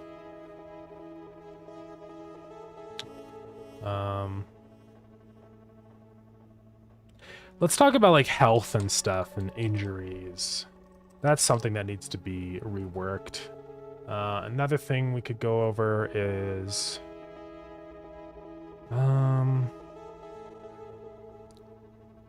let's figure out like our quota system and all that. That's probably important. Dang, RTS games are so draining. Trying to do my skeletal mesh at the moment. It's not wanting to play ball. Oh yeah. Are you doing like a 3D RTS then? Yeah, 3D modeling stuff is hard. Also 3D model animation, I imagine, is really annoying.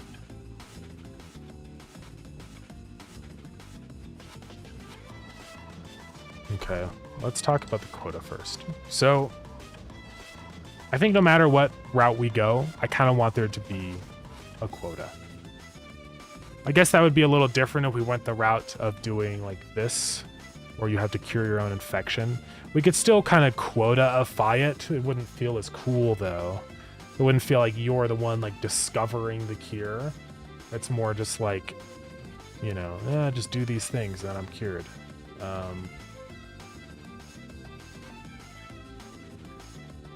But assuming that we do the photography one.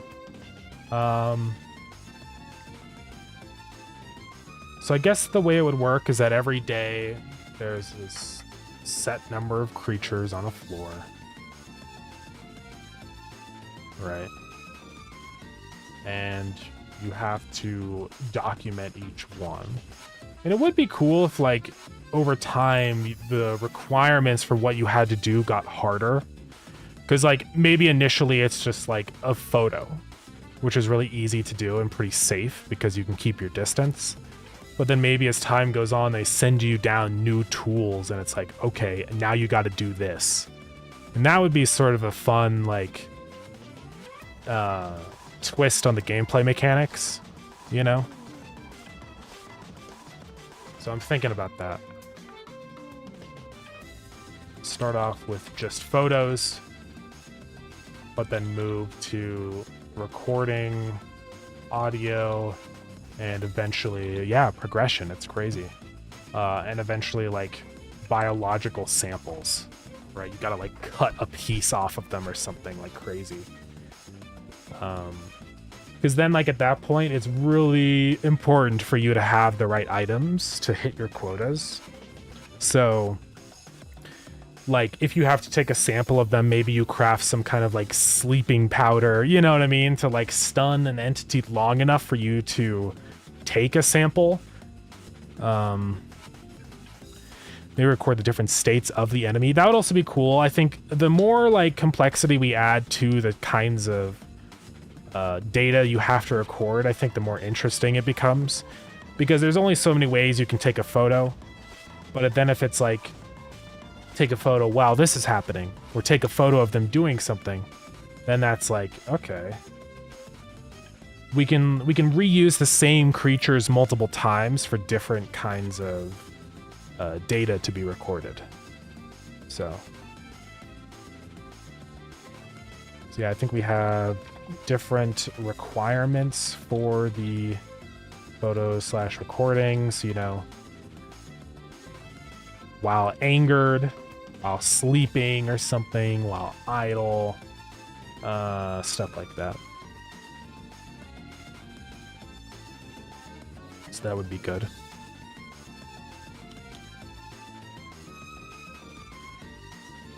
So yeah, I think we're on the right track with this. Now, another thing that I think would be a good idea for progression's sake is not only does documenting these creatures bring you down to the next level, I feel like there needs to be a reward that is sent to the player for hitting their quota, right? Because then there's this, we establish this, like, the psychology of this is like, well, I know this is hard, but I will get rewarded for this. Every single time I do this, I get a little bit stronger and it becomes a little bit easier, you know, that kind of thing. So how would we reward the player in a way that doesn't break everything or actually feels worthwhile? We could give them like a random item, you know, and that's fine. That would work. But if you're already crafting items and stuff anyways, it feels sort of maybe not as good. Because then also there's another part of this too, which is like, why bother picking up items in the facility if you're just going to get one at the end for doing your quota anyways? That's sort of a problem I see.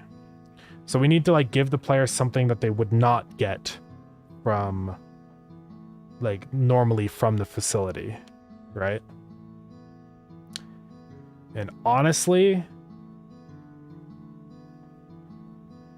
yeah, maybe the item's a crafting material to upgrade an item. That could be interesting. Like maybe there's some kind of like special item, like upgrade module or like something that you need for high tier item upgrades and stuff.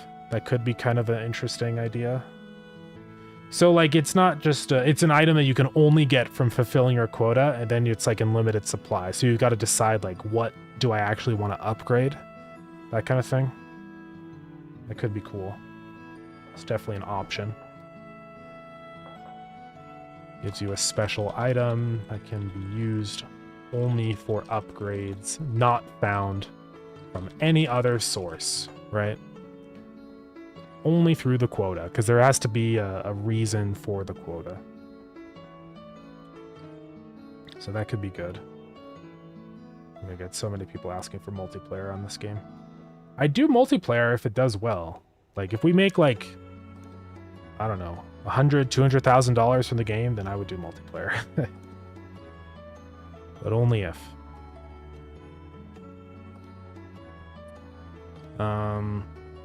Yeah, that's one option. There is another route that we could potentially take.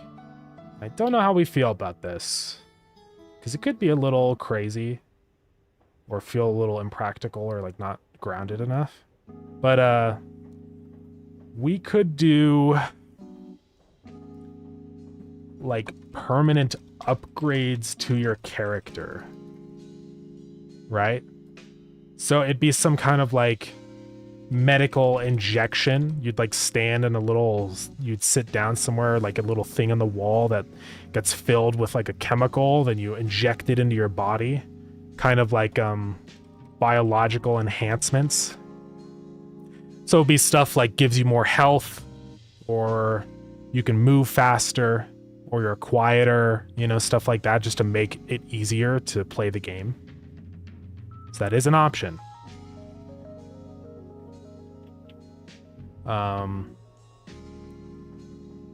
Because I'd like there to be something like that. It feels like, okay, this quota stuff is pretty good. I should do this quota more. So that's a route we could take.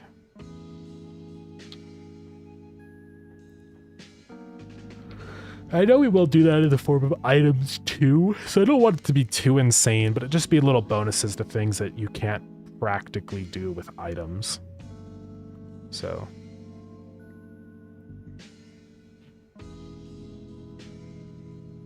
okay, I feel like that's pretty good there.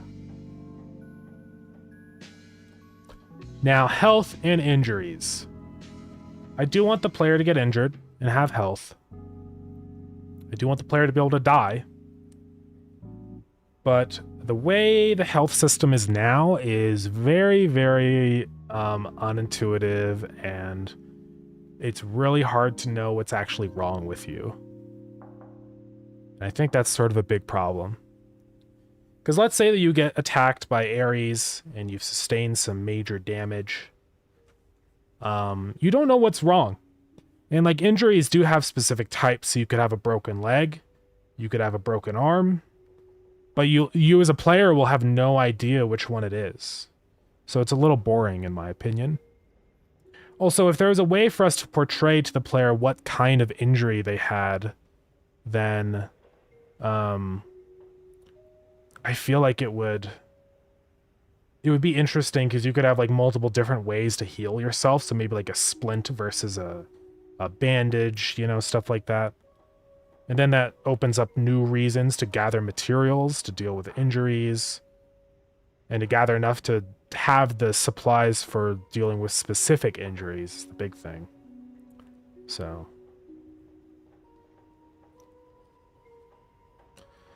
thinking if roguelike's still the best genre for this, I feel like it could work. Or you say I'm thinking, oh, if a roguelite is the best genre, yeah, I feel like it could work sort of at Metroidvania. You wouldn't need to do procedural levels, but normal levels. It's possible. I mean, we already have the procedural level system implemented, so it's like one of those things where I'd only change that now if it would actually like benefit the game. Yeah, I could see doing like a one big environment that you go through. But it's hard to say. I'll have to think about that. I do like the idea of it being procedural.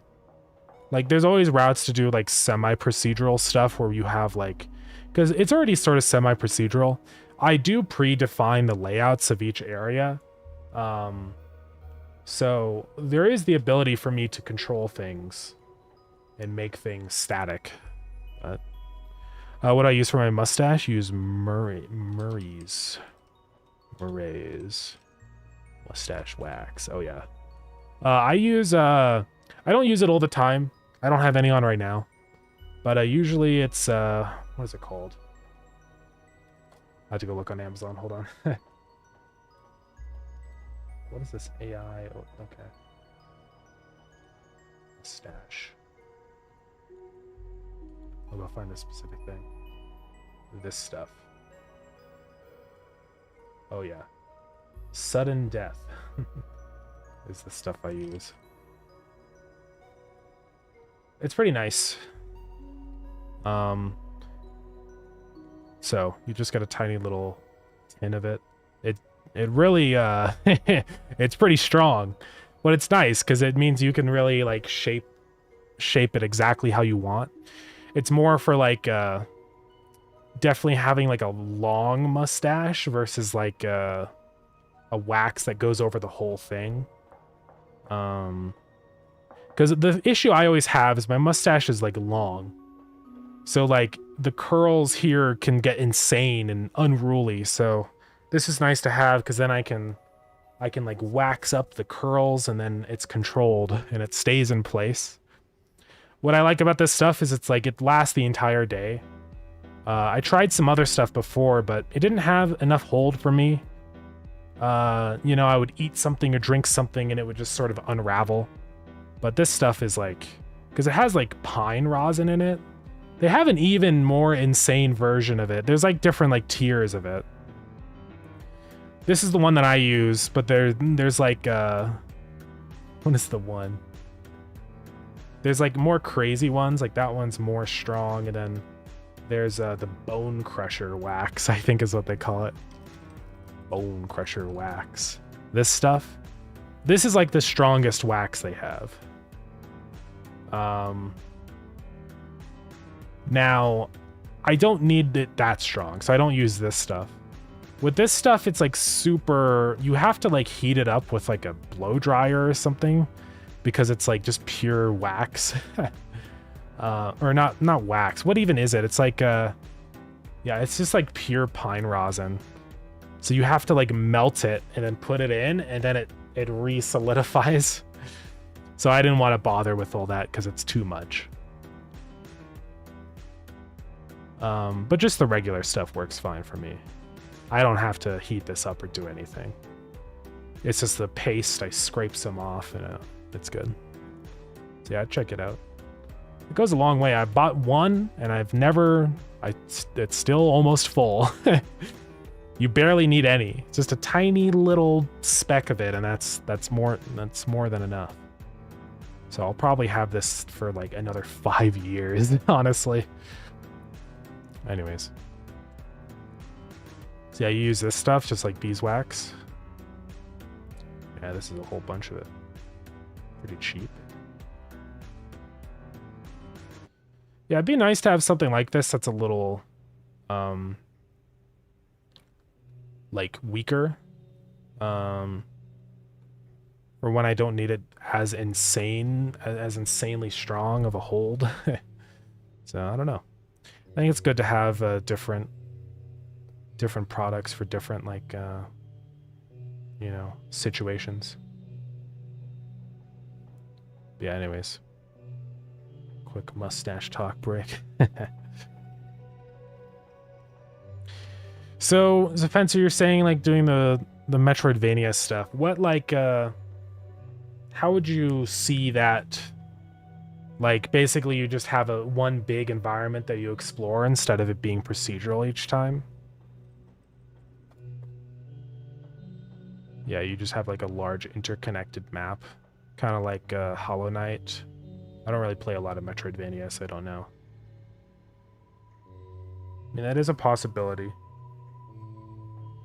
But the only thing I worry about that is like the way the progression would work, and also I could see some things about it being a Metroidvania that could be annoying. Could be cool though. Yeah, it's hard to say. It's difficult because there are some decisions like this that are like, there's multiple ways that you could do it, and both are valid, you know?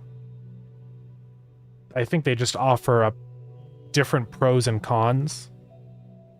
Like a Metroidvania, I guess you'd save a little bit of time on having to create like procedural systems, and you'd be able to make everything more of a defined like linear experience in a way.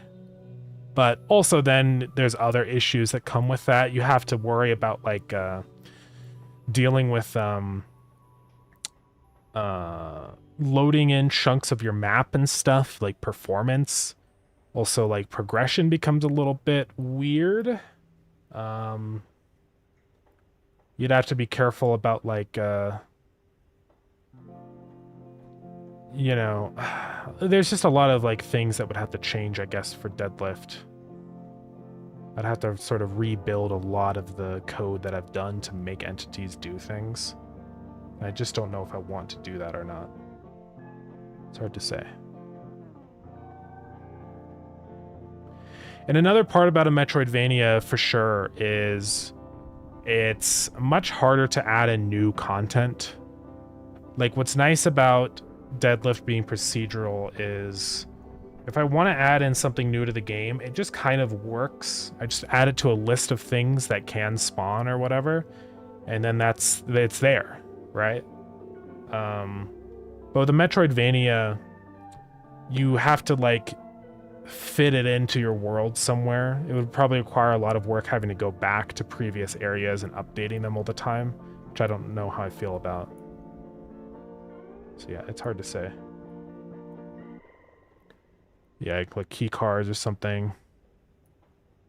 Yeah. It's funny because that is sort of the concept behind Bounding Main, the ocean game I was doing a really long time ago. Where we had it where like you would get these key cards to unlock different sections of the map.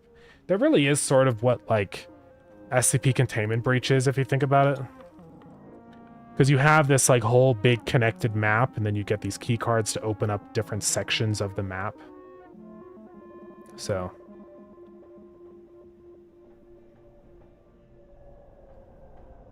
yeah, it's definitely a possibility, that kind of thing. I really wish they'd make a new SCP game.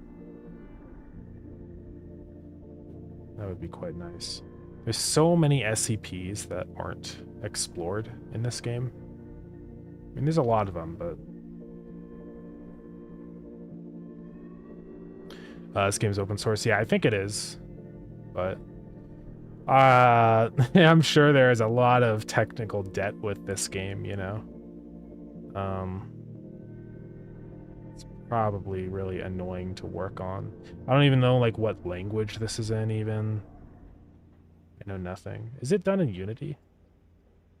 I don't know. Let's figure it out. Is there like a GitHub?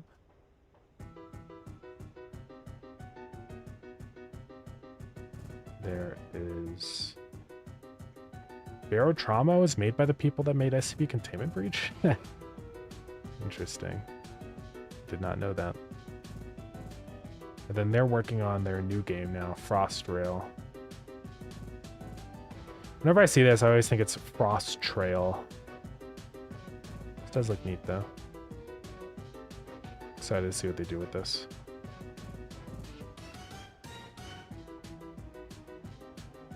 Got a train. It's a little sad. I did a little while ago have an idea for a game just like this, but it's too late. They already did it. It's watching videos explaining the game's code. Yeah. I've watched a lot of those videos too. The code is scary. There's a lot of things that are messy in the code. There's that one YouTube channel that does like the deep dives into all the code. I forget what they're called, but SCP Containment Breach Code. This guy, Omencito. Yeah. It's pretty good videos. Oh, he's only been doing this for a little bit, actually, huh? Yeah. Yeah, it's pretty interesting. He used to do, like, gameplay. It's pretty crazy. Anyways. Barotrauma also has technical debt? Yeah. I've seen Dash's video on yeah, Barotrauma and stuff. Fake Fish Games.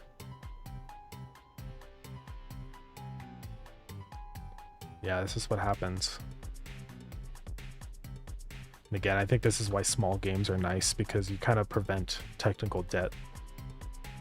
I mean, Lured In has some technical debt, but like it's so small of a game, I could fix it if I needed to very quickly.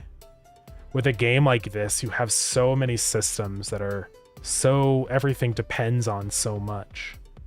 It just becomes really hard to fix it. So, still is a cool game though. Yeah, hopefully their new game doesn't have that issue. Oh, there's a closed beta August 3rd. Oh shit. Hold on guys, it's August 2nd. Am I in it already? I thought I was. I am. Maybe I'll get in on August 3rd. Yeah, the art style they went with is interesting. It's very pixely. Like very dithered. It's kind of interesting.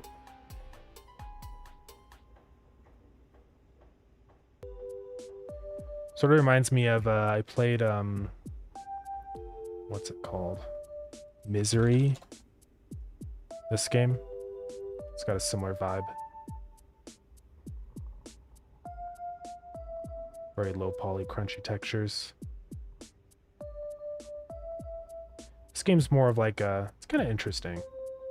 It's like not open world. It's basically a roguelite, I guess. You go back to your little bunker and build stuff, and then a new map gets generated every day. And then you go back out and collect resources and fight enemies and stuff. I've never seen this guy. I don't know what that's about. It's kind of fun though.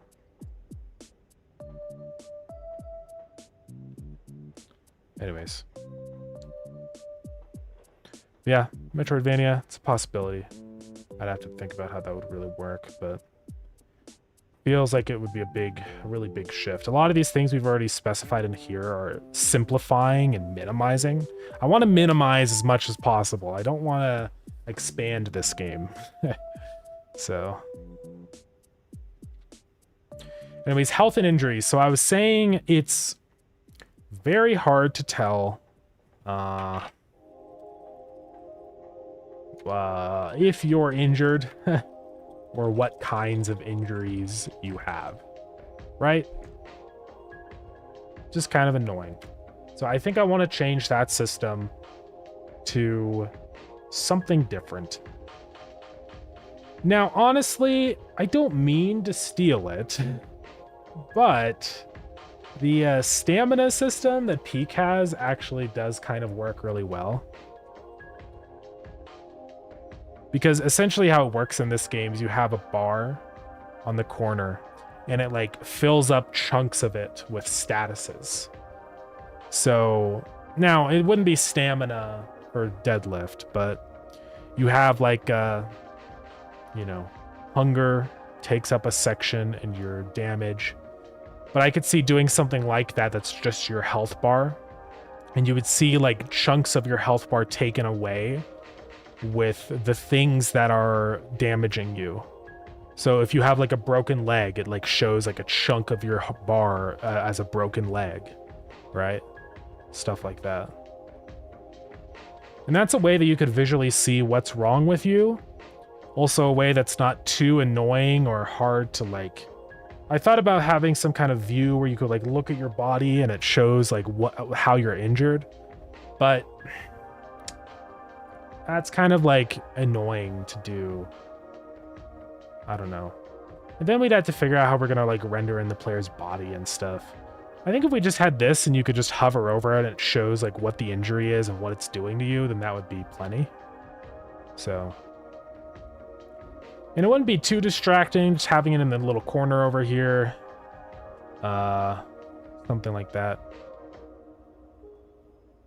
And we could sort of do the same thing with the stamina, because there are some effects, some injuries that do affect your stamina. So that could be something that we do, where it shows like, you know, hey, your stamina. I think I have a table for that. I think it's called like a effects table. Yeah, right here. So we have all these different things. Yeah, there's a universal multiplier for everything. You have a speed multiplier, gross strength multiplier, vitality multiplier, which is like your health. So we can control those things with your injuries. And it also gets into these other effects too here, like being poisoned or being infested or bleeding. We're just going to have a bunch of different statuses that any entity can have. So yeah, I think it could be cool. Similar to how we went about it in Starground, but probably a little bit better designed. I think it's funny I still have NG on all the effect names here. NG poisoned. Oh yeah, I want to see, can I put a period in the name of a node? Nope. Those are invalid. So, I might replace all these periods with underscores instead. Because there are some cases where I might want to name nodes the name of an ID. Maybe. I mean, the only place I do that really is inside of the,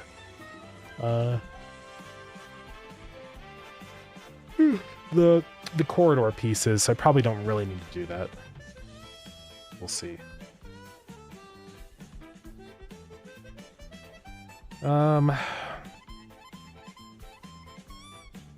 So yeah, I think if we have like, wanting to avoid it, but I think it's time. Health bar that shows your injuries. Can mouse over it to see type of injury. Kind of like peak bar. I think that would help a lot with the effect system like that, right? And we could even do the opposite for like different items and stuff that you consume. Could be kind of interesting. Show like a little positive thing or like a little extension to your bar. Maybe? I don't even know.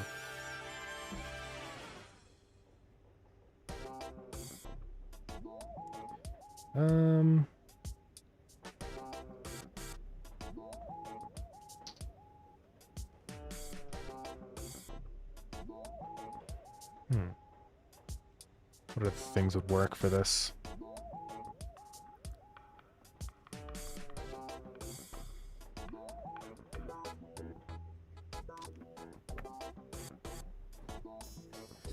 I mean, I think that's the main problem right now with the system is just not being able to tell what's like applied to you. So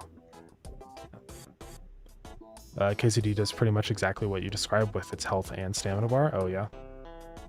Yeah, I think it's probably a good way to portray information in a way that's like not too distracting or too complicated to implement. Because you just need to be able to see what is your health and what parts of your injuries are taking up your health. And you can like visually see it. There's games that have done that in different ways. For example, there's Zomboid has just like a percentage for your health, right? I don't know if it's going to show that health panel in here. It might not. But it just shows like you just have a green health bar and a percent.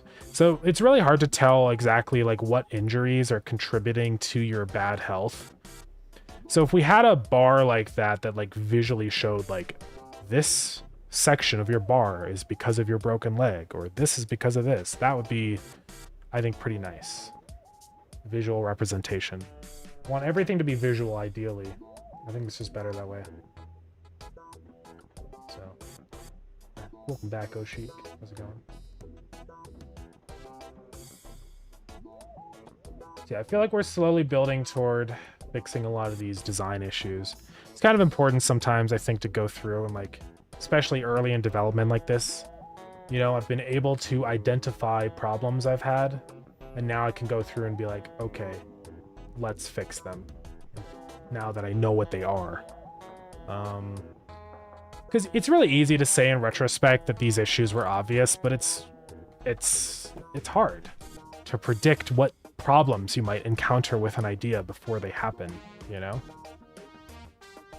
Like, it's super obvious now that like hunger and thirst and stuff is kind of just a stupid extra mechanic, but like it's you know, you make one change to the design of the game, and then everything else kind of needs to change around that change, and it's sort of like a, I don't know, not obvious at all. You'd have to be thinking like 10 steps ahead to really know.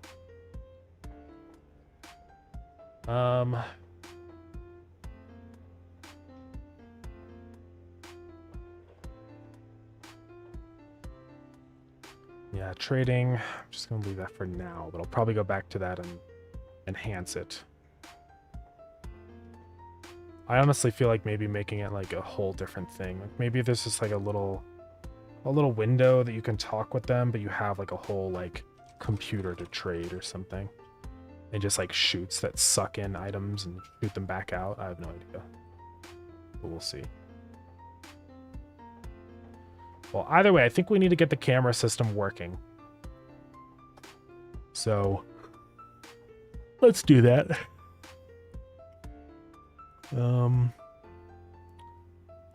Now how? That is the question. I don't know where this object is coming from. What is this? Sprite 2. Am I doing some code on Sprite 2? I must be. No, I'm not. It's just kind of floating here. I don't know why it's floating there.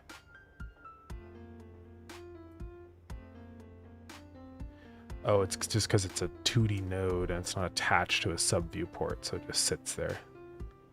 Okay.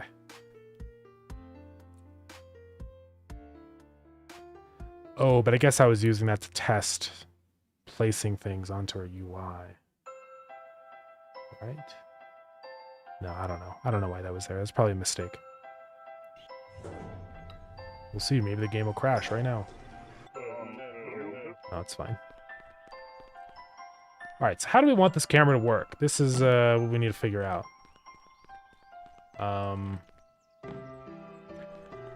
Now we have some options. We could have it as like an item that you pick up, and you hold right click and it opens up like a camera mode, and then you left click to take photos. I feel like that would make sense and feel fine.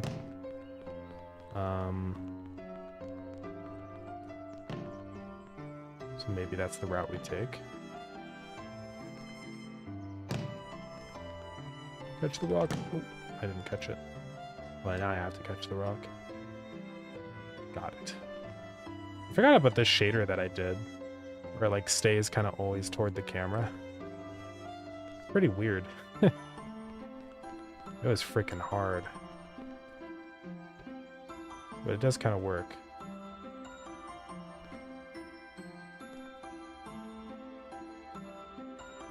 Anyways. Actually, I think the only problem with it sometimes you can like do weird stuff.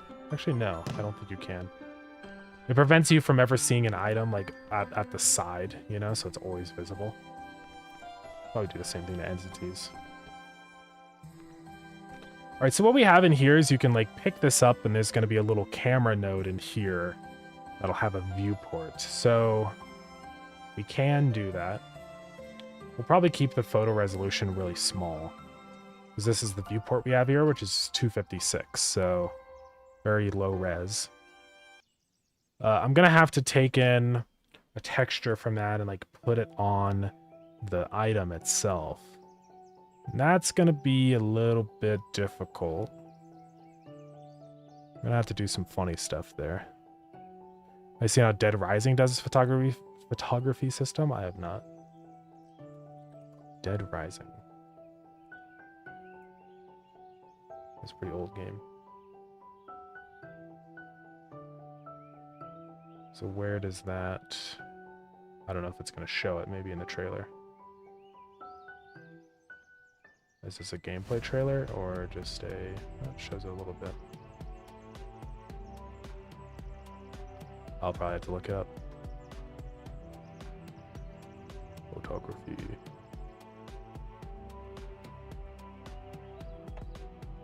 Let's see.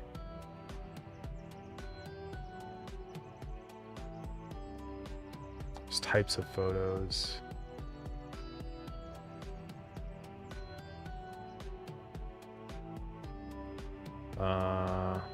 There's like a battery. I need to like see it in action.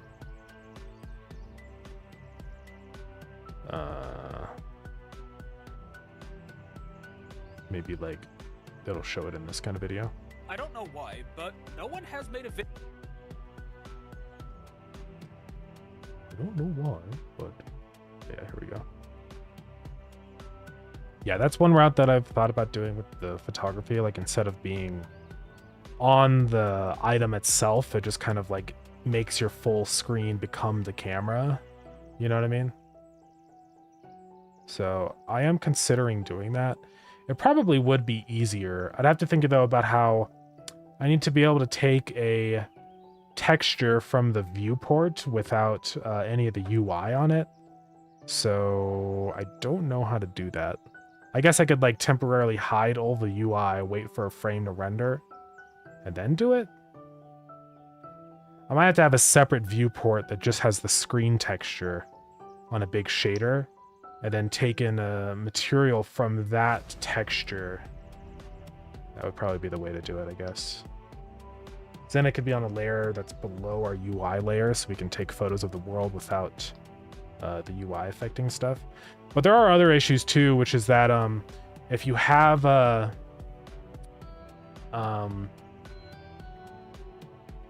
like effect to your vision, then it would apply to the camera. So, or like let's say that like I have some light node that's like lighting up the world, it would be in your photo. So we have to be a little careful about stuff like that.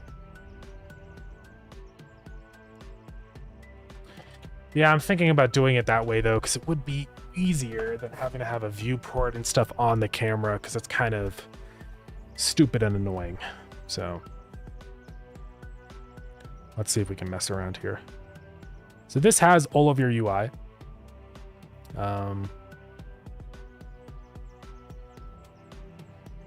Yeah, I guess I'll just do it in the player. I don't know. So we add a new canvas layer. One of these days I might remove the UI from the player. We'll see. Photo layer, right? And this is placed underneath this one. So then we add a big texture rec to it. Now, but it's through like a viewport, I think is how I grab the texture. So I'd have to make a new viewport, I think. Let's do some research here.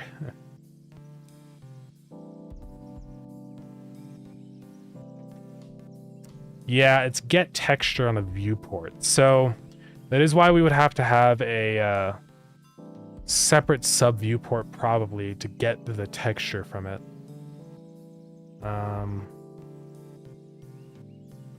How else would we do this? There is screen texture. But screen is going to have everything on it, including the UI. I'm pretty sure. Unless it doesn't. Would be interesting.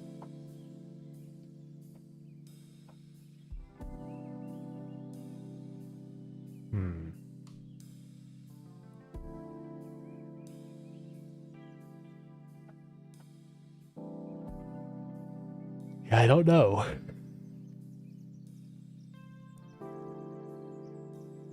Well, so I'd want to render it at a specific resolution too.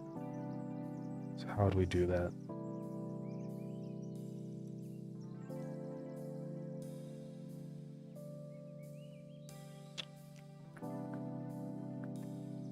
Well, if we're going to keep it player-based, let's go back to the 2D item.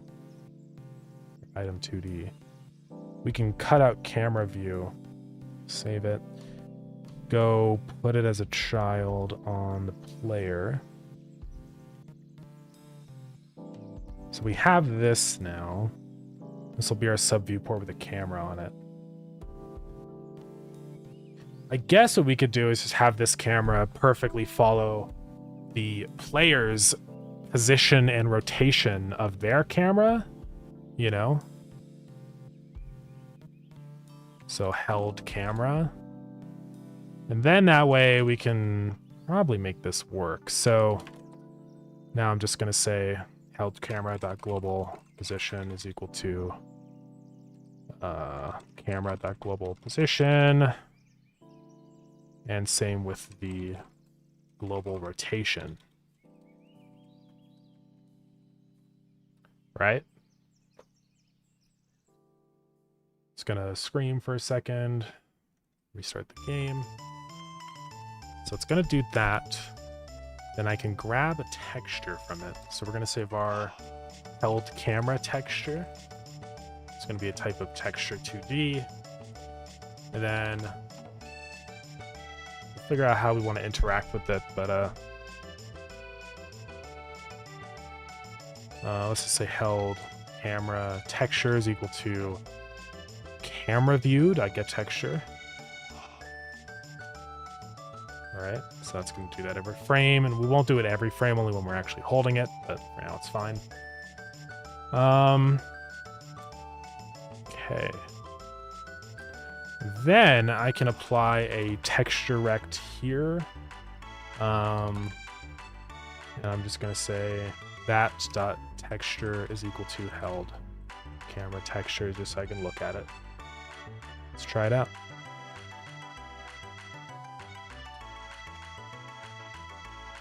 So if I can paste this texture onto our UI, then this would work.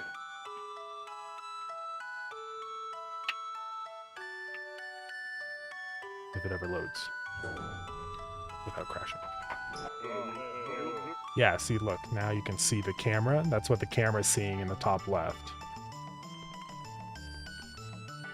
So it's basically just a copy of whatever your viewport is, right? But see, it doesn't have any of our UI or any of that stuff. So that's good, because I don't want it to. So now we can control the resolution of our photos and stuff here too. Like we could say 128 even, and then do like some kind of upscaling filter that makes it look like film. Possibly. Whoa. What?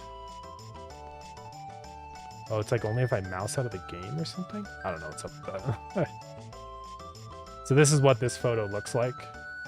It's a little too crunchy, but let's go to Godot shaders. I bet there's some kind of cool shader we could apply.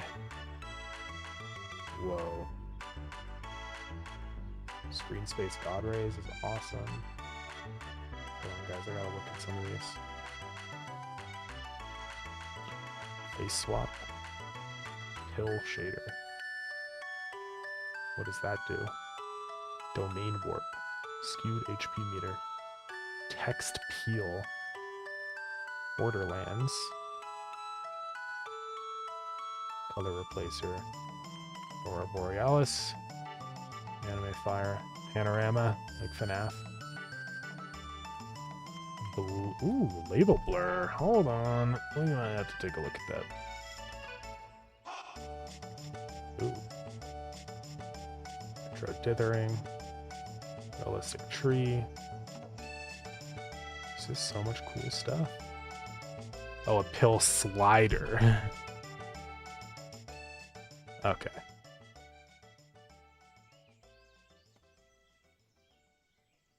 So, what's just a slider? We don't need that. What's this? Domain warp. Doesn't say what it's doing. Looks wacky though. Text peel. Oh, so it's like text that looks like it's peeled. I see. Like this. Oh, so it like does like semi-transparency on the text. Well, that's a really easy shader to make. You just kind of put in a thing and then it's cool though. VHS tape. All right. Then fake FNAF. There's a lot of these shaders. Label blur. So how does this work? Okay, so it's doing manual blurring. So it just does like offsets like this.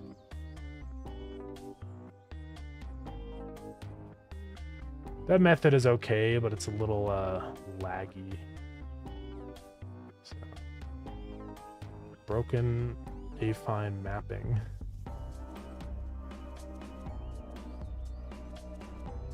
This is pretty wild.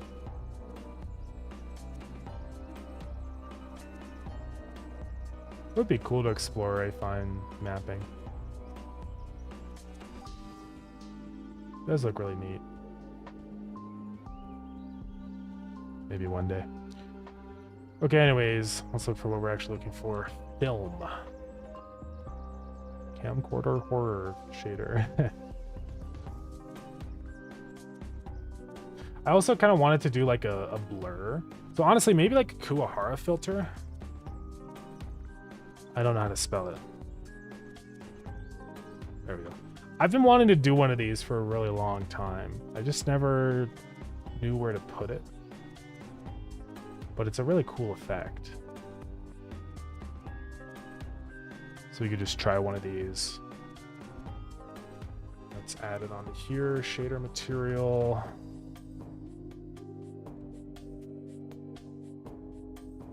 Kuwahara. Might need to update it. Nope, looks like we're good. So let's see if it actually works.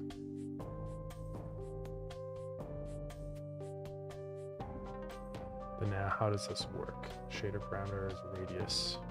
Oh yeah. Ooh, it gets kind of laggy, but we gotta be careful. But this could be pretty neat. Just like do it to like that level or something. Like not an insane amount, but it's also offsetting if we wanted to do that. Which looks really weird.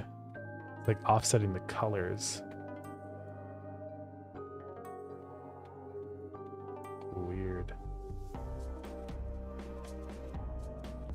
Let's go see what this looks like.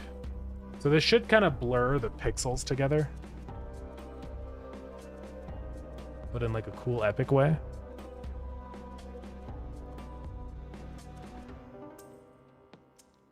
And then we could also add some grain on top of this too. So maybe we will. Oh yeah, look at that. That's actually really cool. It's weird, you know? It's like smudged. It looks like almost looks like AI generated, you know? It's like it's trying to figure out what it's looking at. I think that could work. Maybe even like less on the shader. Just like a very small amount. More than that, because you can see the individual pixels like there. It's kind of neat. Maybe just using this shader in general for the whole game would be cool. Honestly. Maybe.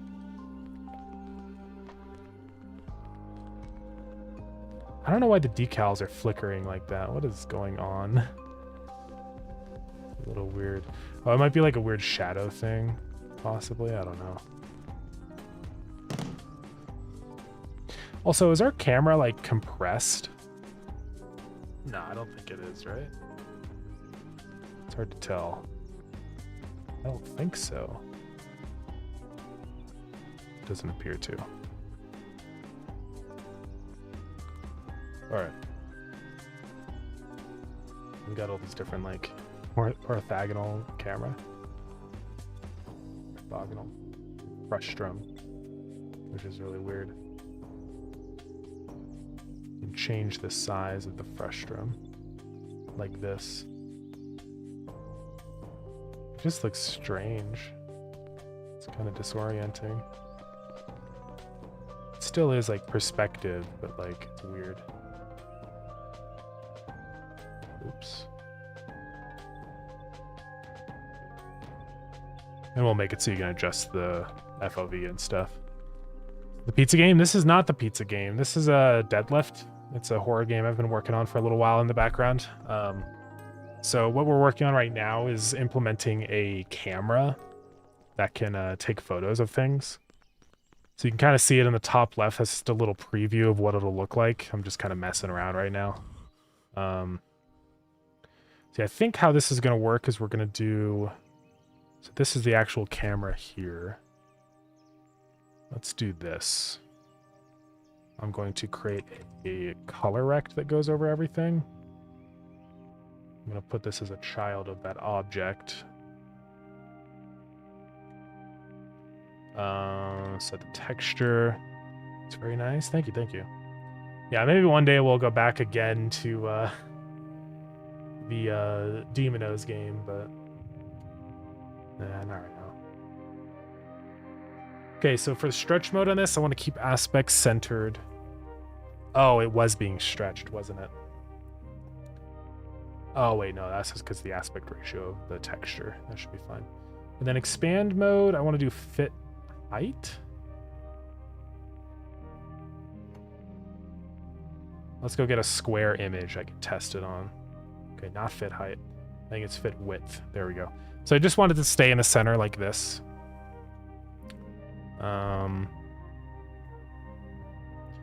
Then we'll have some info on the edges and stuff. I do kind of want to blur in the, or maybe like blur the edges of this. I don't know if there's a way for me to do that or not, but we'll have to mess around and see. Now, another thing I want to add on to this is film grain. So I might modify our Kuwahara filter to add in film grain. I think for this, we could just add in a random noise to each pixel. So unless there's another way that we could do this. Let's see what else we got. Film. There's this shader. kind of looks like this. Just lots of noise. A weighted film grain effect. Don't really need that. Simple film grain. Realistic photography camera. See, that looks interesting. It's not quite the same as regular film grain. It's almost like blue noise. Oh, this is a big thing, though. Okay. What are we making? We're working on my game Deadlift. It's a horror roguelite game. It's light respecting film grain. Oh yeah, so it only does it in the dark areas. And I guess that could be cool, actually, when I think about it. So darkness weighted film grain. So it'll be visible in the dark.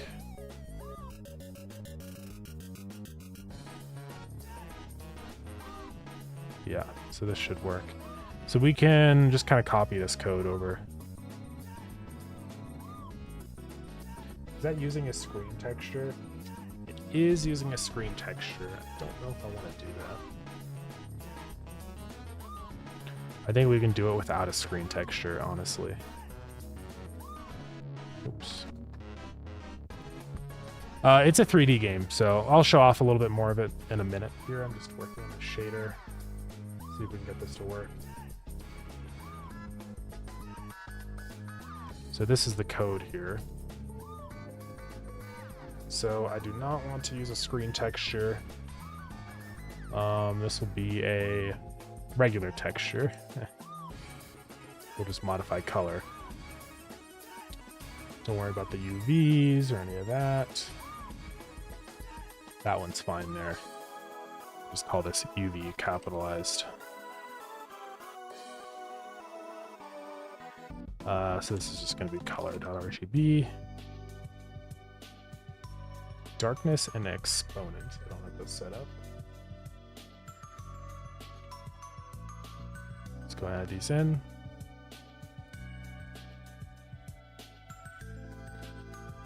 And then screen. Stop using screen. There we go.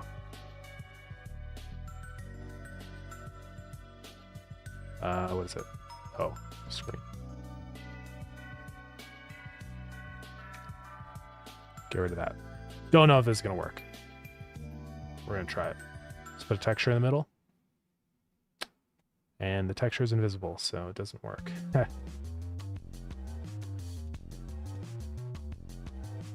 think it's because of the way this is being applied. I don't know what color 1 minus color is. I don't think that's good. All right, let's test it. Coding is torture. Nah, coding is pretty fun, honestly. All right, so we can see the grain, and there's exponent. So it should be changing. You can see in the dark areas, it's like really visible. So let's get something with like some black in it, like this. Doesn't seem to really be working, perhaps.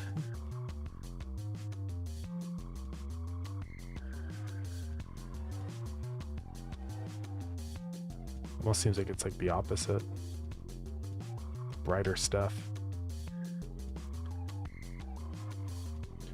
Are you doing Python? I'm using GD script. Right now we're actually not programming GD script though. This is a HLSL, a high level shading language or whatever. So it's a little bit different from our normal programming language.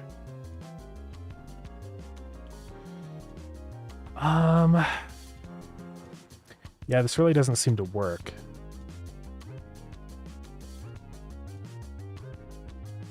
So it gets brightness here. Is, yeah, color RGB, which is good. Then Vec3, so that's perceived luminance. And then darkness is 1 minus brightness.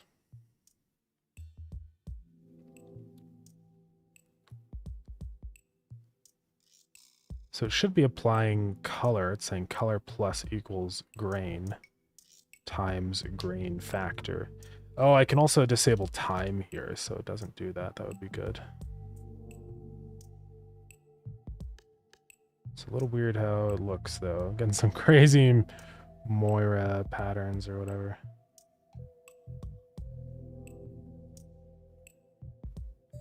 Yeah, changing exponent doesn't seem to do anything. Glucker Game, have a wonderful day. Thank you so much. I appreciate it. Brightness.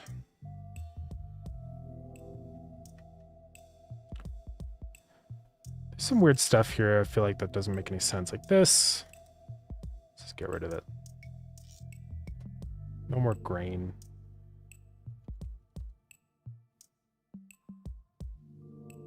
Whoa.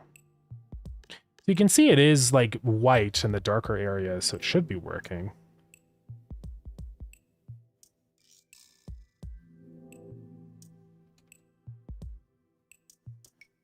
Yeah, this doesn't seem to work at all there.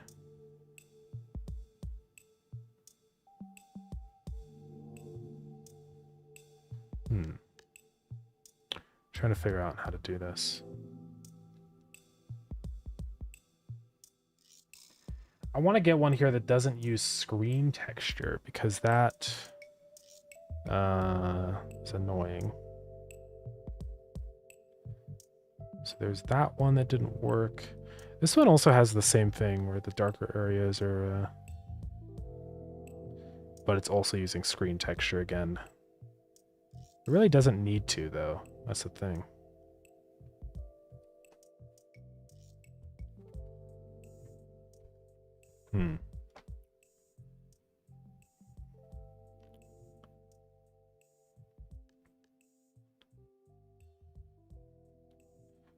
Let's figure this out. Maybe the problem is that I'm saying color. I don't know if that's actually correct. Like, should that be texture? No, because that's going to be... Just going to get rid of some things in here that don't seem to matter. Like, just recalculate this.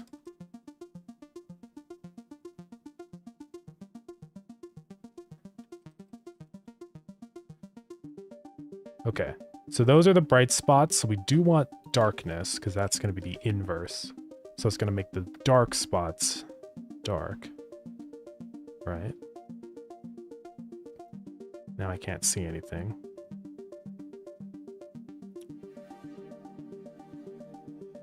Oh, it's because strength is 20. So you can see what it's doing now, though. Okay, so maybe we do want to actually get grain factor.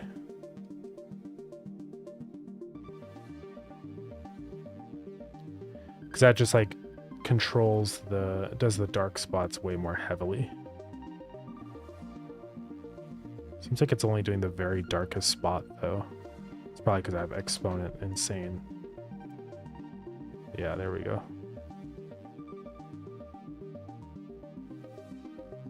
But it still doesn't even do that stuff either.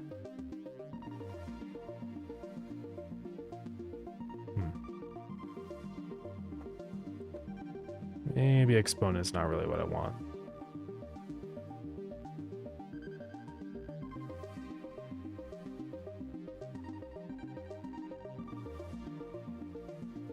I guess it's like a threshold that I can set, you know? I could do like 1.2 or something, like smaller, but not... At what point does it stop working? Okay, like 1, like maybe 2? 2 is about the limit, I think. Alright. We're getting there. So now I just want to do, like, it should just be random whether it applies that pixel or not. So I don't know how we can do that. We can say, like, if... Is there a way to get a random number? I don't think so. So how do we do noise?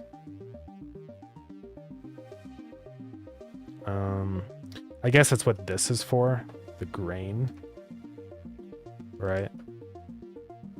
And then we're just multiplying this whole by grain.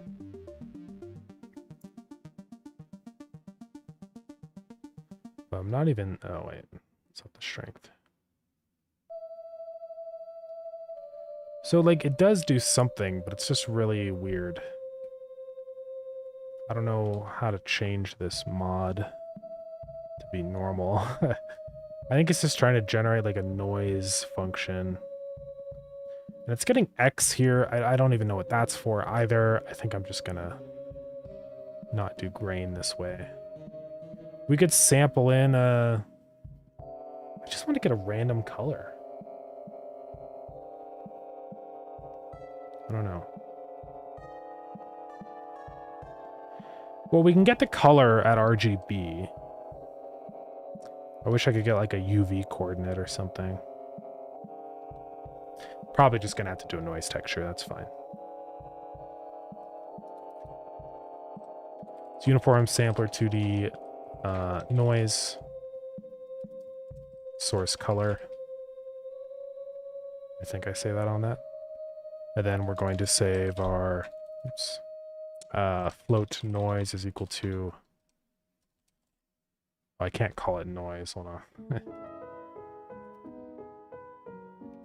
Float factor is texture noise UV. So times factor. And then just set it to R. Okay, so now we put in a noise texture here. New fast light. And set the frequency super high. And now I can mess with the strength and stuff. So yeah, now you can see the effect finally. Where the darker areas of the image will have the noise applied to them. And we can kind of mess with it too. So like it doesn't have to be super noisy. We could do like some... I would like to have a base level noise, but then some spots are like super noisy.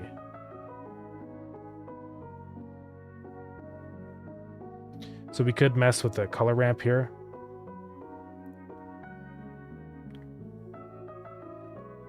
I guess we would have to have a different scale, but we could do something like this so it's not just pure static, right?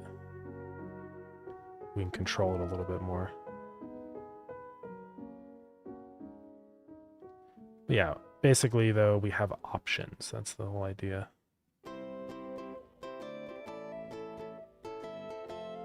I think we need a fractal, maybe. Let's set that to none. Like a domain warp? What does this do? Actually, that might be doing what I want. Oh, yeah. Sort of? Well, it's pretty funky. And I can control like the amplitude and stuff.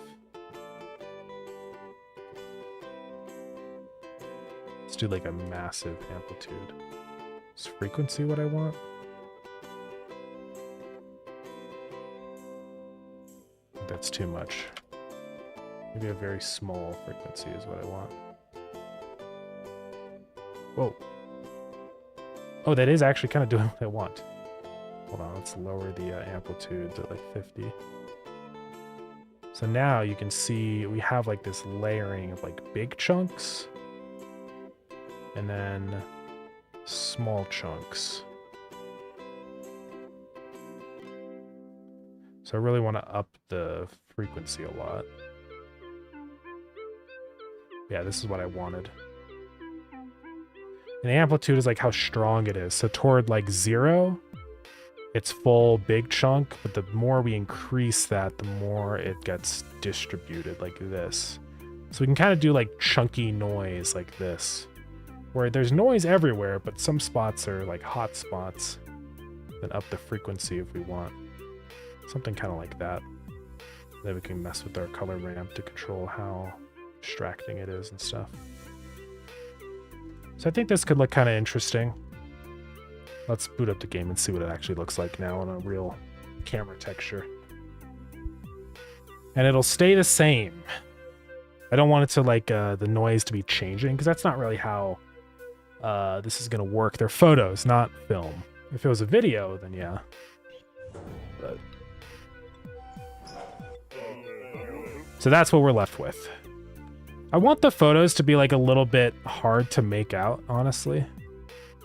So I think this is a good start.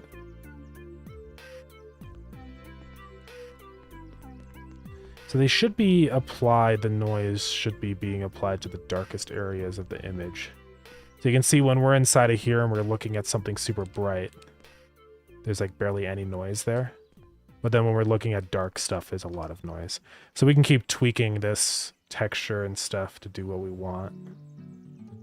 All right, we can get like larger splotches like that if we want. We can mess with the frequencies.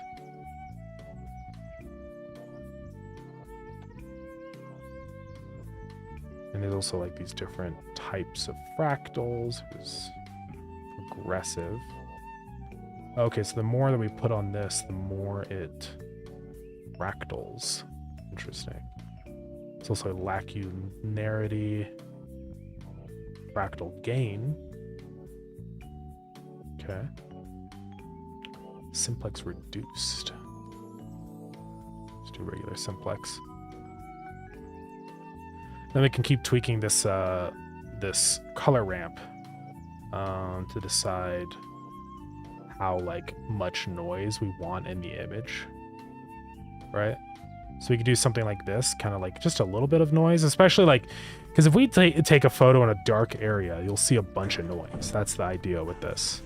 I want like the bright zones to look normal, but then when we go down into here and it's super dark, you see all the noise.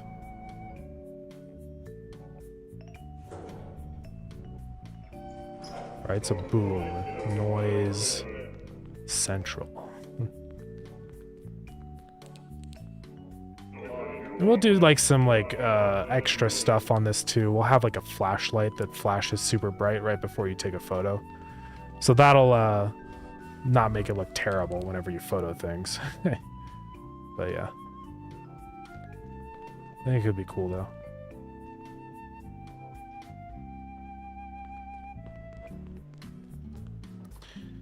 Yeah, I might adjust this a little bit more. I might just not do it, the domain stuff that we're doing here. So just turn that off and just do really high frequency here. Sort of like this. I feel like that's fine. And there's enough like color variety in the image that it'll probably feel pretty random anyways, so. Yeah, I think this will be good. So we got that now. Still tweak this color ramp to control how much noise there is. If we have like a pure black image, I do want it to be extremely noisy, so it's probably going to be something like this. Yeah. We can also decide if we want this noise to be applied before the Kuwahara or after. That's another thing we can mess with. Before might be interesting. Right now it's set to do it all after, but we can go ahead and do this. Let's just simplify all this code. I'm not using X anymore. Grain factor is still there. Okay. So we could take all this, right? Put it up here at the beginning. And I do wonder what that would look like. It would definitely change the vibe of everything. Ace Man is playing Lured In. Crazy. Let's try this out. It might look a little bit bad before. I have no idea.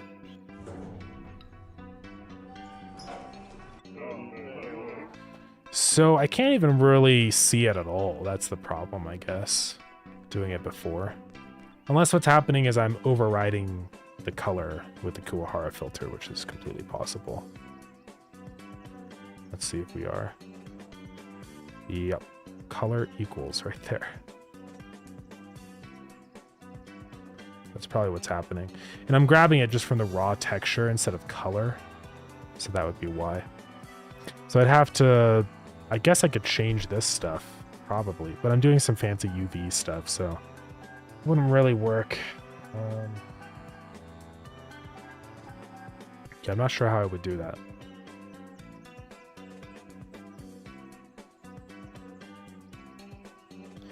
I guess it will come after. That's fine.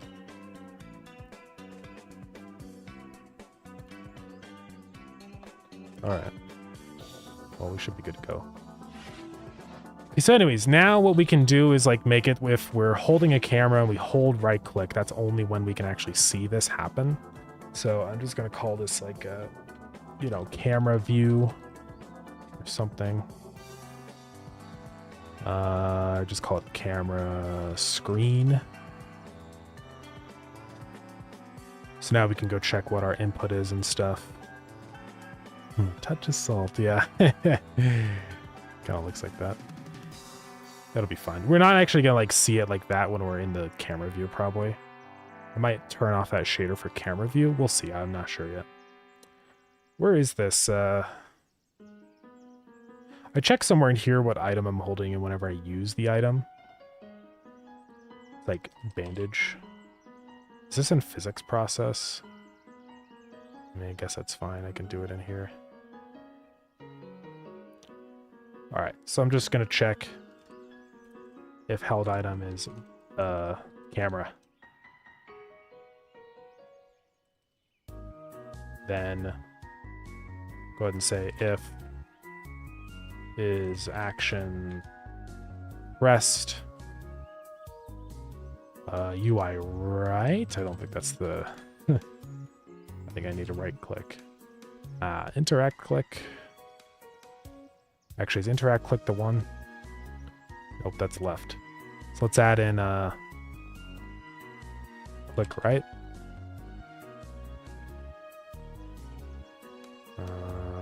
Right mouse button. So if we're pressing click right, then we say camera screen dot visible is true, right? Otherwise, at any other point, it's invisible again. I know this code in here is bad. Don't even get me started.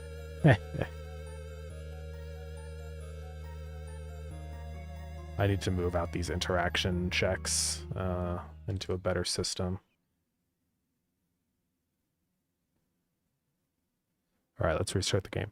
Welcome back, Oshik. How's it going?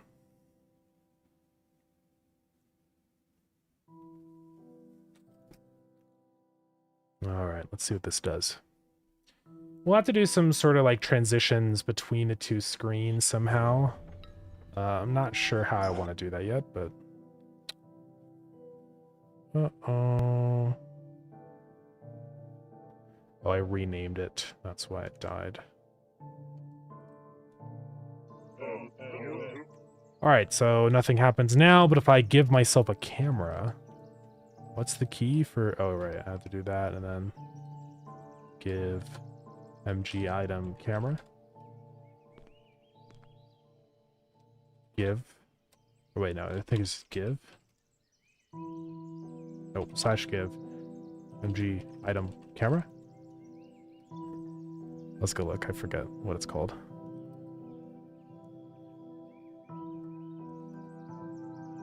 MG dot item dot camera.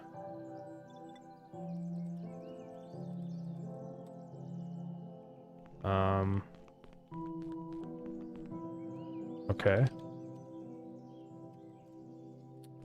It's not working. Oh, what is it doing? Oh, I'm stupid. Okay. Just give camera. Oh god. Oh, I got rid of this. I have to say, go away. All right, guys, we got a camera. Oh, it's not heavy. Compress texture. Object of null instance. Let's restart. We'll get there eventually.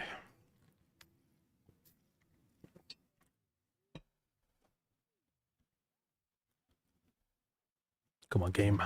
Gonna have to figure out how to make the game load faster. I don't know why it takes so long to load. It might just be preloading stuff. I'm probably gonna have to spend time being more strategic about how that works, so...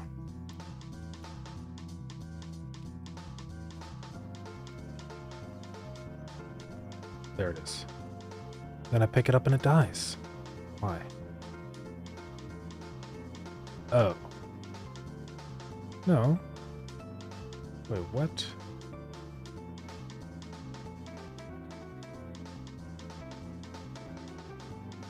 What is going on? Should just be Sprite.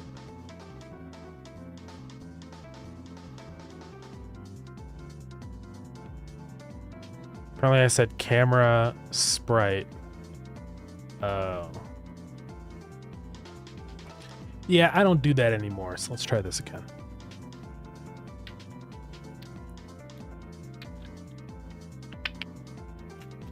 Walnuts. Hopefully the walnuts are not audible, are they?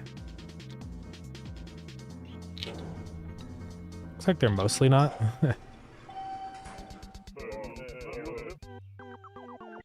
Give camera. Check it out, guys. And then when I hold right click, whoa.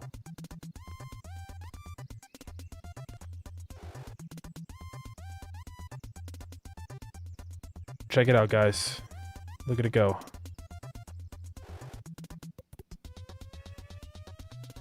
We're in camera mode.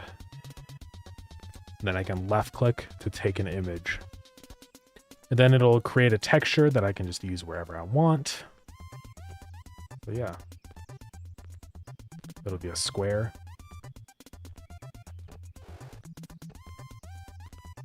I might put like a little filter over this, like just so it blurs the edges of it and stuff. We'll have like some things on screen. Reminds me of the crappy video camera add-on for Gary's mod. Oh yeah. Oops, my camera. I'll do like I'll make it look a lot better, because what we'll do is like it'll transition from being in your hand up to your face instead of just that. Also, it's a little funny how you can see the camera in your hand in the camera. So that needs to be fixed. It's a little funny. What I'll probably do is just move the camera behind your head so you can't see it anymore. So it should be pretty easy to do. So I think we can do that in here. We do that with some items. It's like, I don't remember how. I did this thing again. Oh my goodness.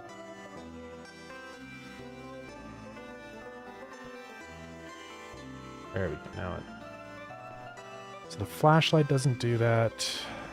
Oh yeah, this, like when you're interacting with it, it moves it toward the center. So we can do stuff like that. You know, a funny feature that would take a lot of time for not enough return, save the last moments of the player in a crisp 480 by 360 resolution and crappy audio. It would be pretty epic.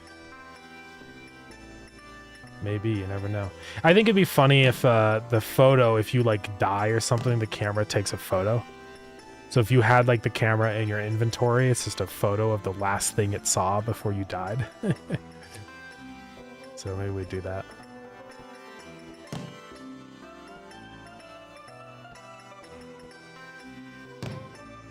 It'd also be really funny if it was just like standing here, it would just take a photo of you.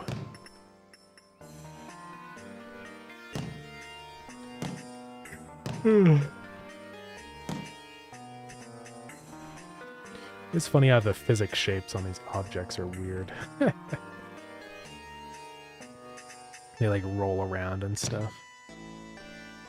Thought I had it set to lock there. Oh, I think that's why, because the player changes their like rotation. Oh. Come back to me. It's gone, guys.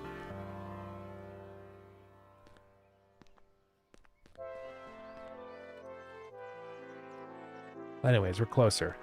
I think it's going to be better just doing it this way with the camera. A little easier.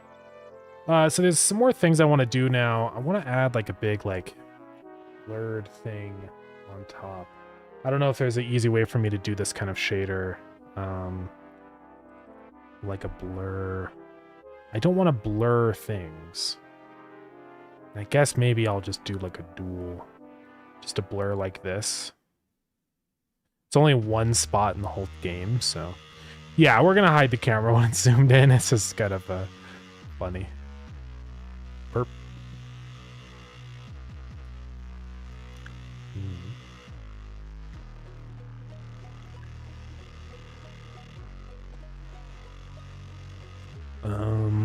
Let's see.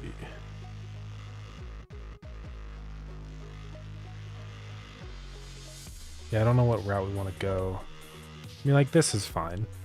The problem, though, I think it needs a color rect, probably. If I'm just going to use a color rect anyways. But it has to be above. Not that easy.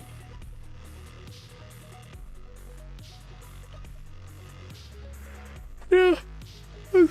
Let's try this one. Doesn't look like it uses screen texture. Uses layout? I have no idea what layout does. That sounds interesting. So in the player, we have our texture.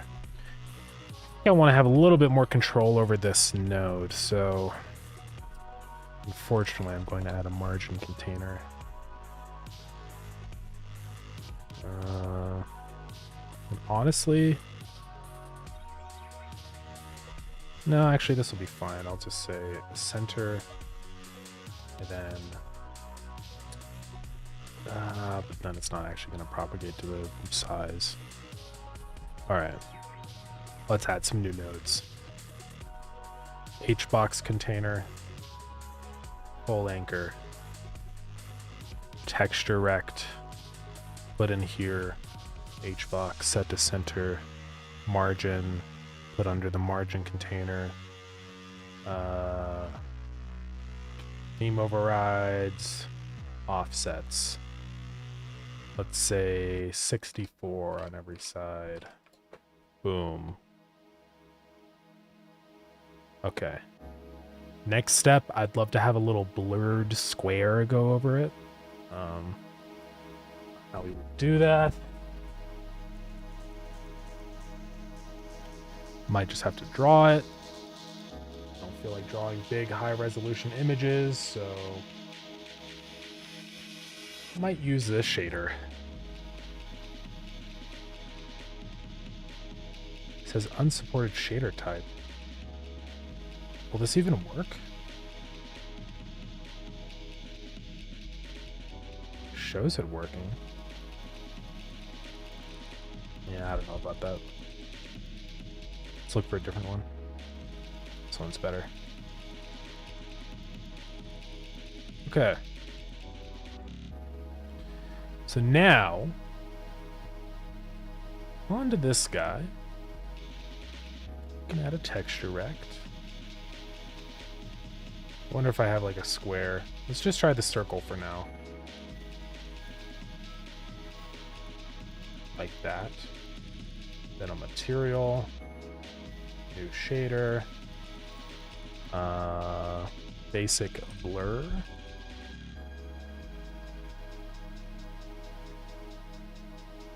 And then in here, put this in. Ooh. All right, it doesn't work at all. Awesome. Let's just go get a frickin' texture. I'll just go draw one. Whatever. Did I close Krita fully? I guess I did. And it doesn't have to be super big. We'll just do like, it's gonna be blurred anyways, so. 128? Is this something that I can do with Filter Forge, honestly? Now that I think about it. Filter Gorge. It might be a lot easier. Do not save this. I just search for like borders or something.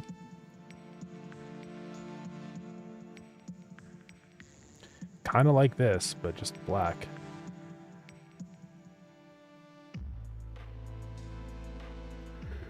Doodle border.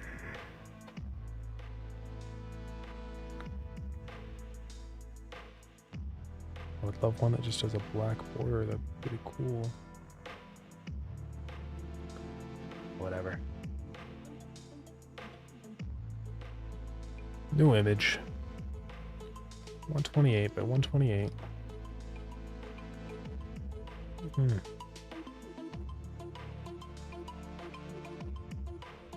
Now, here's where the magic happens. Make a square. 110 by 110. Select the square. Move the square. Boom. Square has been moved. Get the black color. Boom. Filter. Boom. Blur. Square has been blurred. Call it blurry frame. Sprites. PNG. For those alpha transparency goodies. Alright, this should be good enough. Whoa, guys, it's a blurry frame. What? Crazy.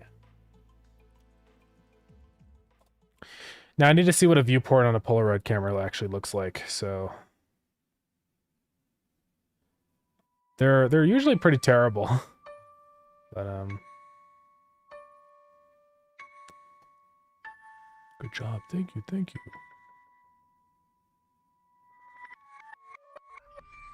We'll have like a little crosshair in the middle, maybe like some brackets on the corners. It doesn't have to be accurate to a Polaroid. I don't care. Our image is 120 by 128 anyways, right? Isn't that the resolution we picked? So we'll do another one here. Or here, let's just do it on top of this one. And I want to do some like little like frames around the edges, so I don't know where to start it. Let's just do something. 104 by 104.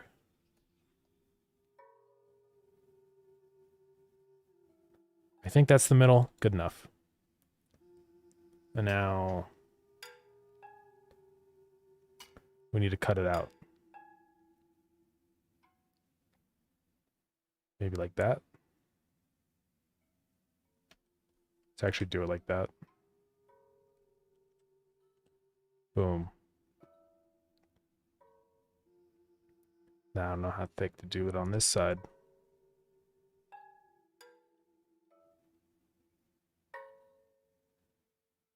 Maybe like that. See, how far down do we go? So this was 18 pixels. This one is... Ooh, oh, it's 19. 19 pixel. Who wants it? And yes, I'm giving it away. Now, I think to make this look kind of realistic, I want to add a slight blur to this, actually. Kind of like that. I'll just call this, like, camera effects, you know? I'll probably have a little thing in the center of it and stuff. So I'll call this one frame. We will duplicate it. Call this one effects. Boom. Crazy. I might need to push these out a little bit further. We'll see. Now, where's the center? I just wanted to put like a little crosshair in there or something.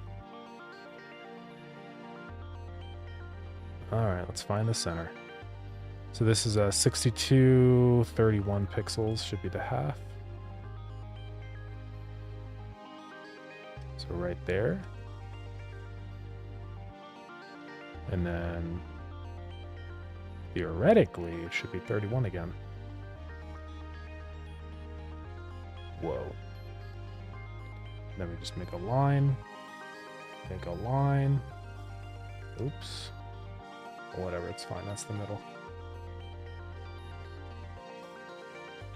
There's the middle, guys. We did it.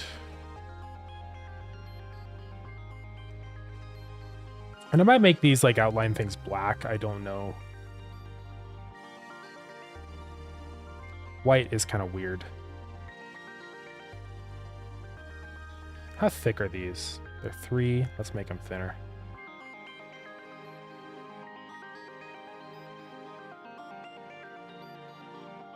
And we'll just have a little crosshair in the middle. Shoot. Okay, I just added on the bottom. Let's quickly make it an actual crosshair so I don't forget. Okay. And this won't be anything super big. Just to kind of see where the center of the photo is. Alright. And then filter. Blur. Too much. Maybe like 1 or 2 right there. Boom. Camera effects. Boom. Boom. Crazy. Let's go see what it looks like in game. And I'll figure out, I have to figure out how I want this like camera to appear. I'll probably have it like, it'll fade to black as the camera comes into your face, and then you see the image of the camera fade in. And it'll be kind of the opposite process for when you put the camera away. Oh. Whoa. Oh, I gotta re-reference this. Boom. Yeah, we'll mess around and figure it out.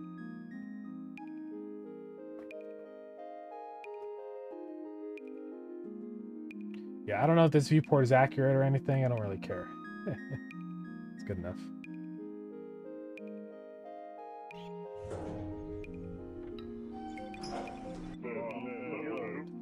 All right. Camera, please. Whoa.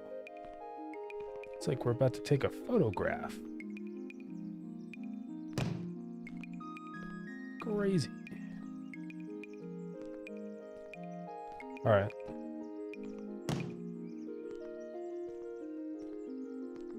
I think that'll work.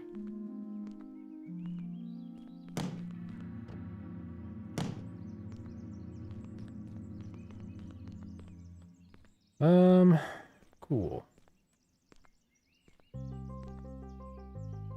what happens if I like throw the camera? Okay, it does immediately just kick me out of the photo mode.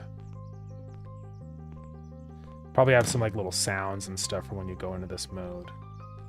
Should be good.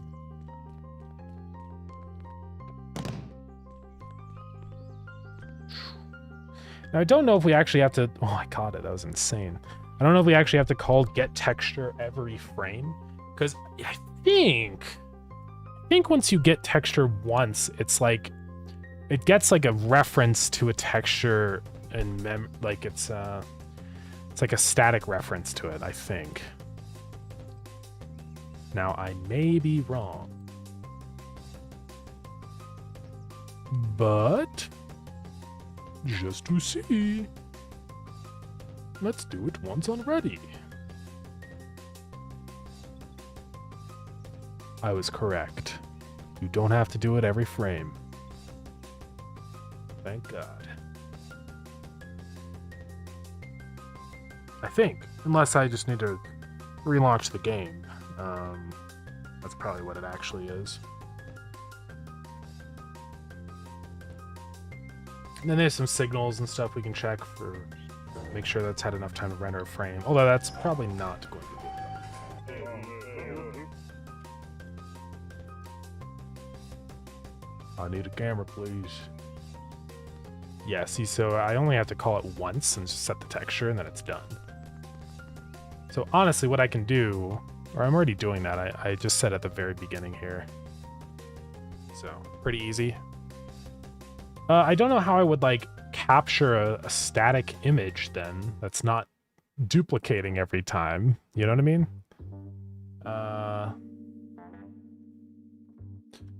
I don't know. I guess you could save it as a PNG. It's not really what I want to do though.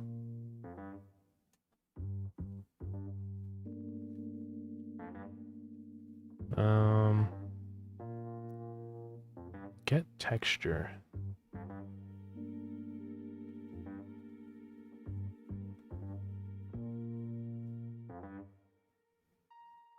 I don't know. I don't know. Well, I could probably like duplicate it or something, and that might work. I don't know.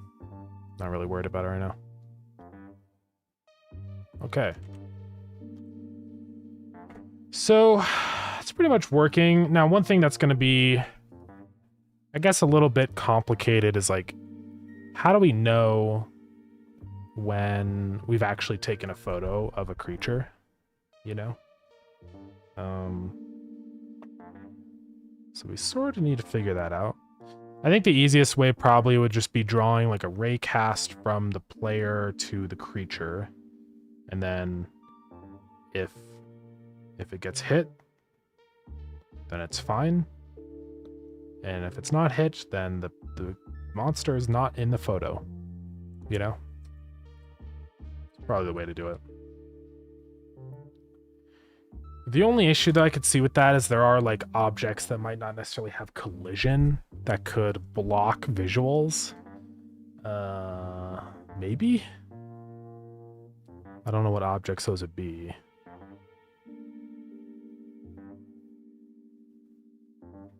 Also, likewise, if we have an object that has collision but is transparent, that would also kind of present an issue.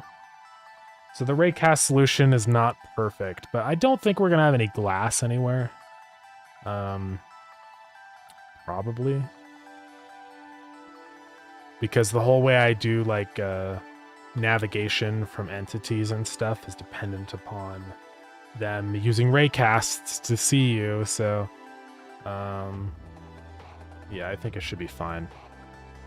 Just do a raycast. We'll have to set up a system that like marks which entities are, you know, gonna be the ones to take photos of. Because I don't want it to be like where every entity in the facility is one that you have to take a photo of. Unless we want to do that. But then we're kind of limited where it's like, okay, well, we can't do too many because it might be really annoying to find like 20 different guys. So we'll see. Probably going to also rework our facility layouts to be smaller in general. I think they're a little bit too big. It's not really fun to run around a massive facility looking for one guy. So what do we want to tackle next?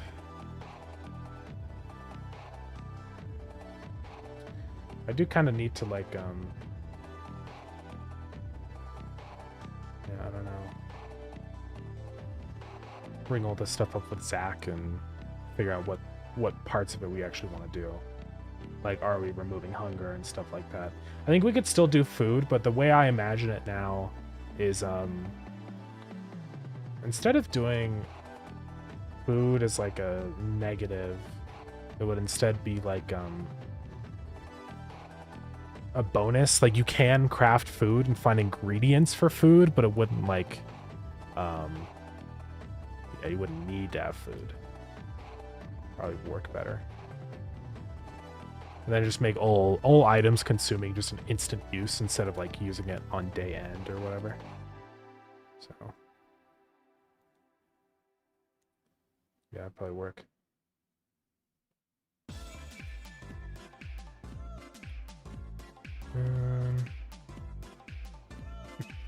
Sorry, I'm just looking at this on the side.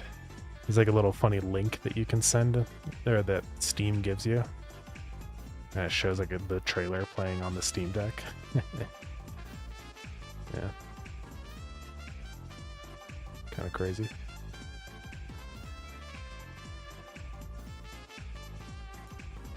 It's kind of funny. Anyways.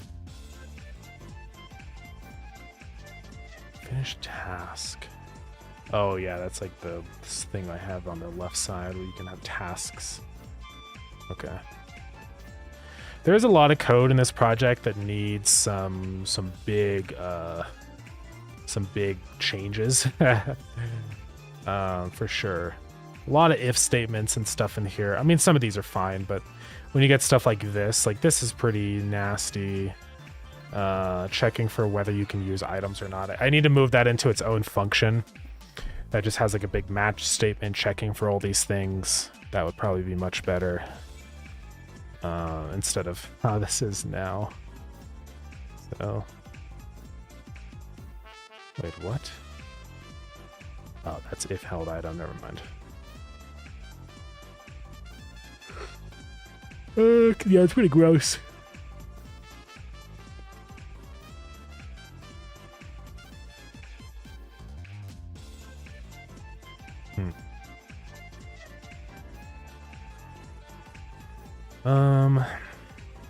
Yeah, it's hard to know exactly what I want to start tackling next because I do want to bring a lot of this stuff over to Zach first, but we could do a health bar. Like start working on reworking that system now. I'm not gonna have that whole like vitality thing, I don't think, like I did before. Well, maybe. I guess vitality would be like the effect it has on your health. So you can still have effects applied to you, but it just wouldn't do like damage to you. Because some of these things don't really make sense. So universal multiplier does 0.9 on everything. So we got speed, vitality. So vitality would be like, yeah, how big of your health bar it actually affects. I don't know how I would do like a dynamic health bar like that. I think we'd have to do it like, not like using an actual progress bar probably, but using, I guess, like color rects or textures or something to fill in the bar. Right? I don't know. And it'll like come from the right. I guess actually it wouldn't be too bad.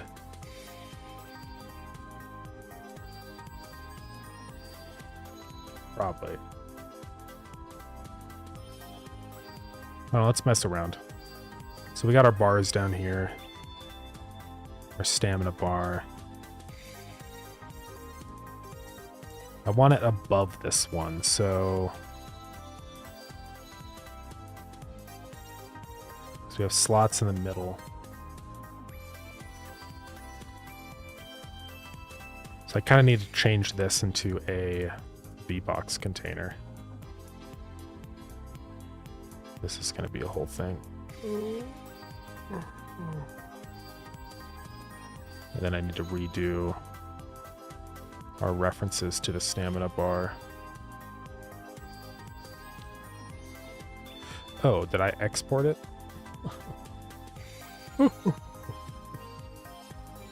Ooh. So yeah, everything's fine. Then let's put this in here. So this will be the health bar. We're gonna need like a little health icon, which I don't have, unless I called it heart. Nope. I don't know how big our energy icon is. Actually, I think I grabbed that icon from like Google Icons or something. So it might be fine. Icon energy. This is not white. This is an off-white.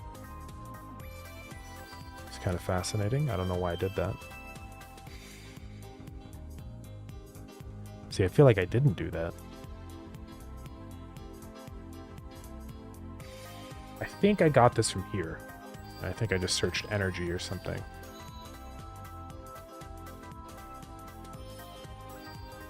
Yeah, I think it was the bolt icon. Alright, so let's get a heart. Or like health. Probably shouldn't use a cross. I don't know if I'm allowed to.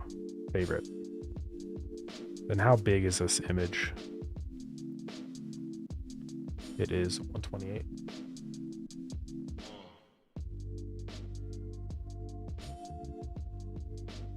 What is that going to download? How big is this image? That's super tiny.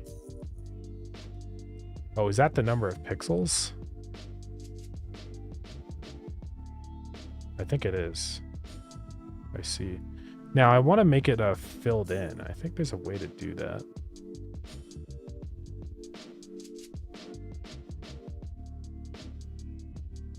I was pretty sure there was. No, it's like over here, fill. There we go. All right.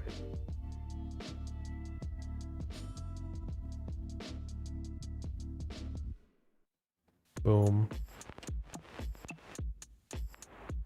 Rename this to heart. Then now I'll swap this out. Boom. Little heart guy down here. So yeah, this, instead of using then a bar, we're going to change this around. So this is probably going to be more like a panel.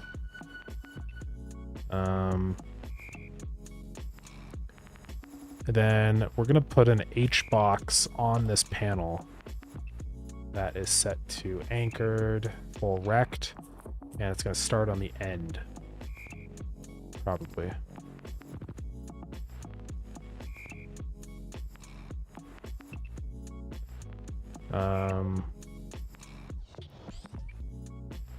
So then now let's say that we have like a texture or something that'll start on the end, and the size that we set can be a proportion of it. Do a color rect. Kind of like this. All right. Then we'll just have to dynamically add in these sections and stuff as you take damage and whatnot. So what I'll probably do is have this sort of white by default. Let's do some theme overrides.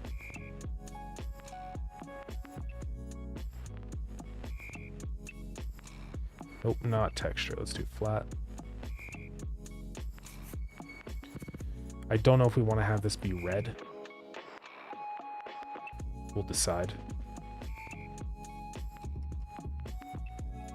I don't know what corner radius I have set on stuff, but we'll do 8, I guess.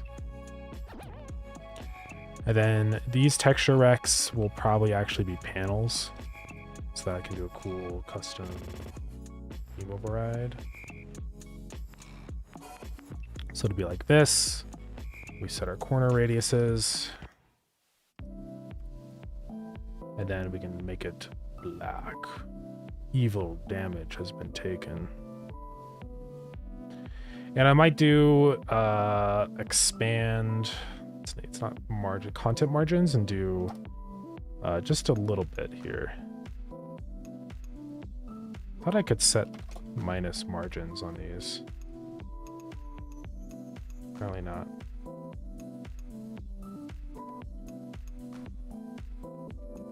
All right.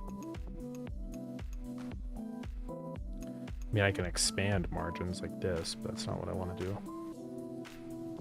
I may have to put all of this into a margin container. It's fine. So let's do a margin container. Put them under there. Anchor is full. Then I can just do a little tiny margin like that.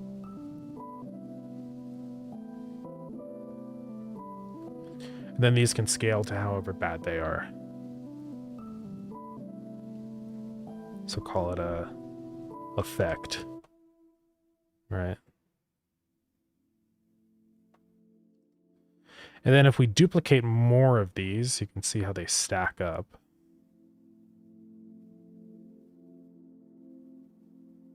So the more that you have, the worse. Now, I think I might actually change this back into a progress bar. Because then what I can do is have the value set to like this. So it'll look sort of like these things are actually taking up your health bar, you know? That would probably be better.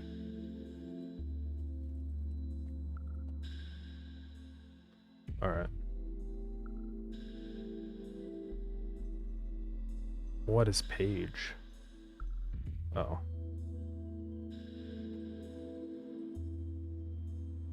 Then we can do some cool animations for when one of these gets added. It's like we can see like the bar go or something, you know, I don't know. Figure it out. Indeterminate. What does that even do? Something's happening with an animation, but does not show the fill percentage or value. Okay.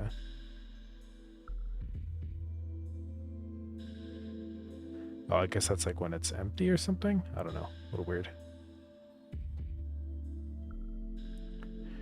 Anyways, yeah, these effects will get added in here. We'll have to figure out like how to calculate the specific distance away. I think it's possible. We're just gonna have to do some funny code where it's like we know what the theme separation is in here, so that's 4 pixels. And then this is gonna have, we need to figure out the size of this. So we'll get like a full size with the separation and stuff in mind. So it's gonna be a little weird. We'll figure it out though.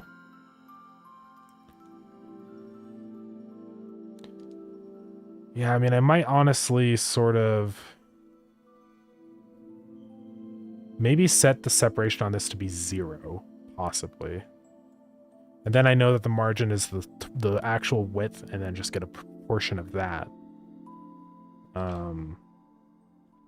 Right, so separation would be 0. But then obviously the issue there is it's going to look a little stupid because they're going to like touch each other like that. I mean, they're probably all going to have like different colors and stuff for what they are. Well, maybe I can make separation work. I just have to think about how it would. So I guess I can set it to the total size of that bar, knowing how many I have, or just say set the size including the separation. So like I just say size is equal to the margin minus 8 for the 2 separations, you know? Something like that. But then the problem is like, let's say this is 524. So I set this to 524. But then I subtract 8 for separations that don't exist. Now it's got a weird little gap over there, which is kind of the problem. So I need to like say only do, I guess it would only be like -1 separation, which is just 4 for each object that's in here. So I can say like if there's 2 of them in here, then we say -4. But if there's 3, or I guess I just say if there's more than 1, then we just say -4 on every single thing. I don't know, we'll figure it out. It's a little weird, but I think we'll make it work. But this will be very nice and visual, and then we'll get it set up so you can just hover over it, and then it'll show the actual effects of what it's doing to you and stuff. I think that should be pretty good. Probably gonna stream a little bit earlier today. I got stuff I gotta go cook. But yeah, deadlift stuff. I think I'm glad I went through all the issues and stuff that's been hanging over me. I don't know. Sometimes it's like hard to work on stuff when you know there's like critical issues that you gotta address. So I was just like, all right, we're gonna do that right now. So, we're known. Welcome in. How's it going? I don't know who we want to raid. That's Bird Quest. Whoa. What's he doing? Stuff.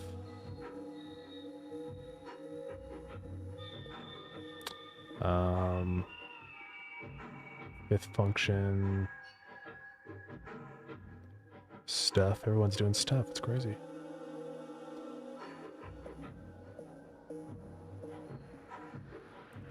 Let's raid Matt's Bird Quest. Why not? Anyways, yeah, that's gonna be it for today. So thank you everybody for coming in. I appreciate it. We will be live again on Wednesday, 3:30 MDT. Feel free to buy Lured In, join the Discord, and yeah, We'll probably work a bit more on deadlift and stuff. Really don't know if we're going to hit the October next fest. It's just cutting it pretty close. It's not that far away. I think what would be a more reasonable timeline is deadlift for February next fest. And then we focus on getting Starground finished for the end of the year. That would be so nice to be done with that game. So maybe we'll do that. I don't know. Anyways, let's go start this raid. Lan, have a good one. Thank you. Thank you for coming in. All right. Well, goodbye, everybody. Thanks for hanging out. Bye, gamers. And be on the lookout for a deadlift playtest update eventually. But I want to implement some of these changes first, so yeah. All right. Bye, gamers. Bye-bye.